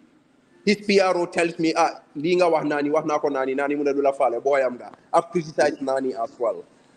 Coming to the extant situation, of course, I've given my advice on NAWEC. And I just had a conversation with a concerned Gambian just before I came here. I said the NAWEC problem is a chicken and egg problem. When the new government came, power supply was erratic. People were in a haste. And people remember the Defadoi protest. I'm sure you remember that. Government rushed in to bring in car power. As far as I'm concerned, car power was supposed to be a temporary solution. But people got used to these conveniences. Meanwhile, certain actions that were supposed to be taken, this is information I gathered as a private citizen, not in my privileged position as an advisor. So whilst we are used to this convenience, which is supposed to be temporary, there is work that's supposed to be done to sustain our own ability to generate power. So now we have a new management. This management has to deal with it because, of course, car power and Senelec is not sustainable. We have to reinforce our own domestic capacity to produce power, and I believe the new management is working on that. I think the situation is not ideal, but we cannot just pull the plug of car power or Senelec because we'll be dealing with Dafadoi plus. The NAWEC situation is really complex, and I know NAWEC. I've dealt with NAWEC as former budget director. former Secretary General. The problem is really complex one. But I believe the current management with the minister who happens to have been a former MD, they are working towards a sustainable solution to this problem, and that's the way out. The current situation, we need to adjust. Yeah. Yeah, yeah. We always appreciate you, definitely, when we bring you on this platform, and we will continue to do that. So my final question has something to do with the NPP. We may as well You talk, are obsessed Sabally. with our party. Huh? You are obsessed with our party. Oh, You no, want to join? no. I'm accused of obsessed with every party. They tell me, even my yellow cousin tell me I'm obsessed with UDP. But what I'm saying is, some people are saying that Barrow shouldn't really run in 2026 because, again, the whole 2016 thing was 2-term limit 10 years, even though it's not the law of the land, but it needs to be respected. Now there is a talk that not only 2026 or 2031. So there are people saying if Barrow were to step aside, this party will just fall like dominoes. The only person holding it together is Barrow. Without Barrow, all you're seeing is another, all these other parties in yesteryears, whether it's the PPP, whether it's the NCP, Barrow, out of NPP, you guys have your all camps, you guys cannot put it together. What say you with that accusation, or at least the cynics are saying that? You know,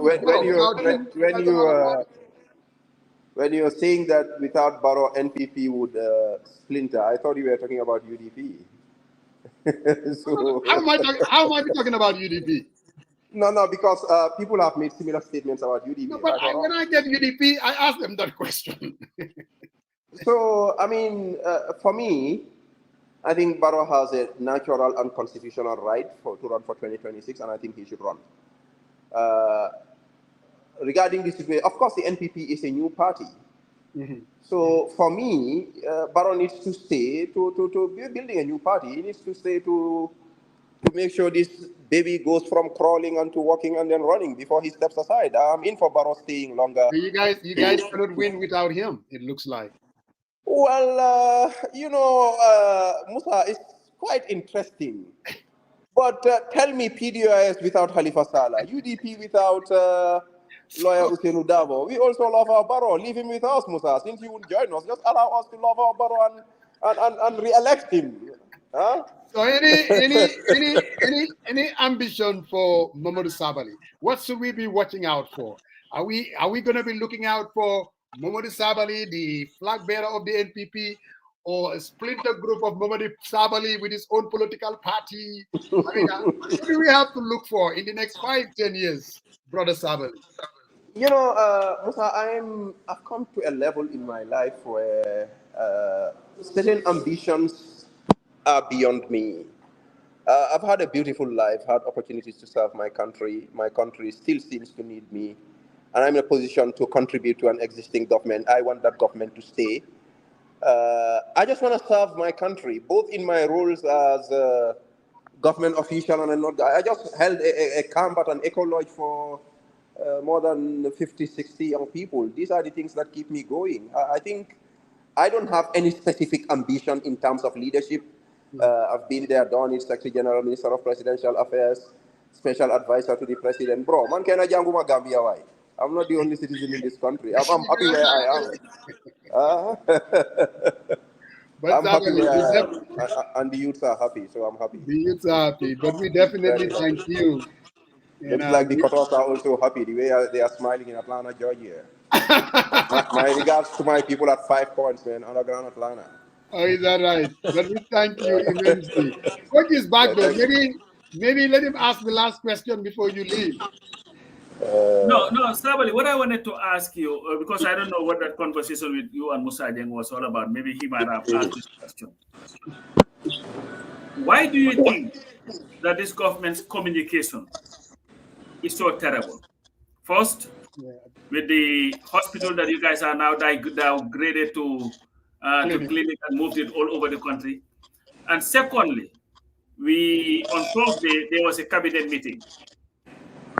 the government came out with a statement that they had agreed to the reserve, part of Abuko Nature Reserve, only for the people to protest about it. And then they came back and said, no, that was inaccurate. Why can't the government, why can't they have a simple communication where the Gambians would not be left scratching their head, wondering what is happening? Because like I call it, this is governance by clarification and governance by press releases. What do you think needs to happen so that at least we'll get clarity when it comes to any statement that is coming, especially from the State House? Well, I would not agree with you that government's communication is so terrible. I would not agree to that.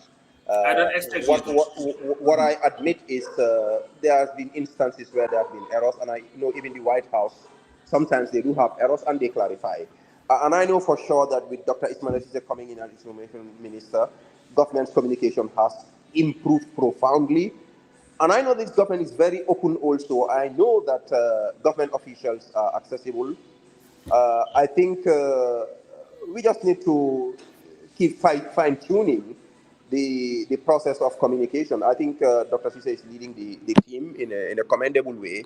We'll get there, but never expect perfect communication from any existing entity, people by human beings. We admit that there's room for improvement. We'll keep improving, but I think the communication team generally is doing a commendable job. Well, I'm glad you mentioned Dr. Sise. Is it now safe to say that he's no more part of the Keren Kafo? Doc is our doc, and we will defend him from ground to planet. So he's not part of the Keren Kafo? Well, I am not even mentioning that word, you know. So that word is now out of your lexicon now. No. What do you expect, Coach? This is the government of his peacefulness, Africa's most peaceful president, leading the continent's happiest nation, the smiling coast of Africa, where the youths are very, very happy. They are, so the youth now, they don't have any unemployment problems anymore. I did not say that. I just said the youths are happy, Coach. Well, you know what? Thank you very much for joining us. Thank you, though. Really. This conversation. Thank you. Thanks for having me. Interestingly, when Musa told me about you coming, and this was before this whole was Prohaha.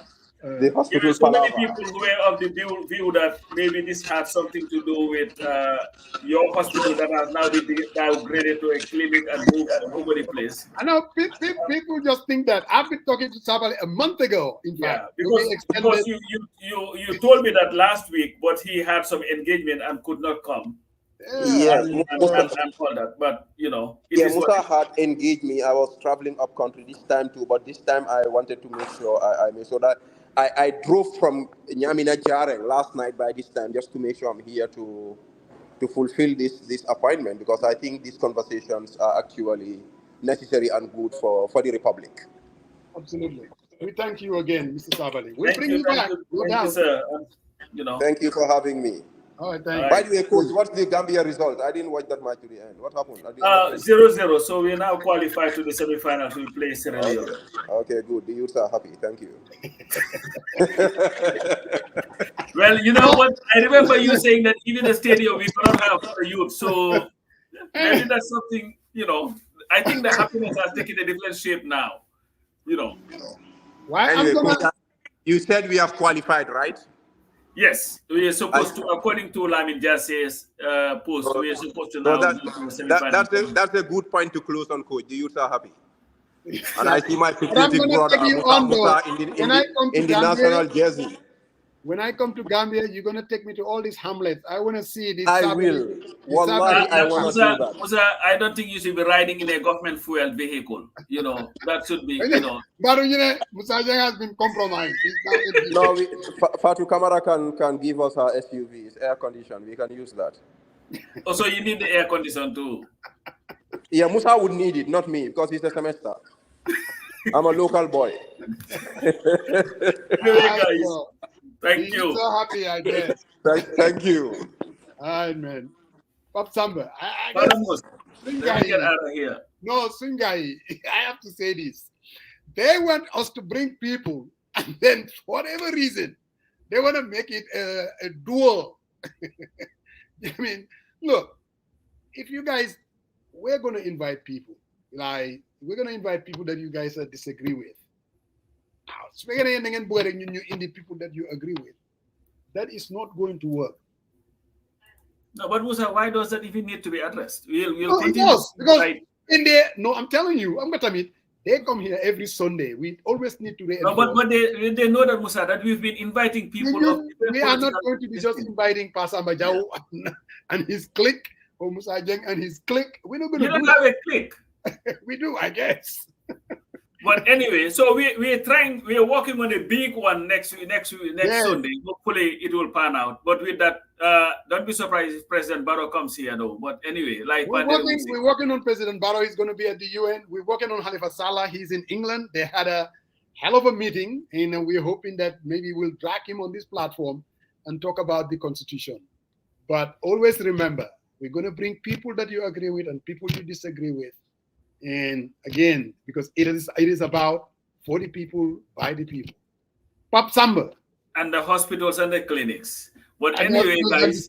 And the communication. And according to Sabally, the youths are happy. Yeah. Not the youths that I know. But anyway, you fanan jama. Hi, man. Jama.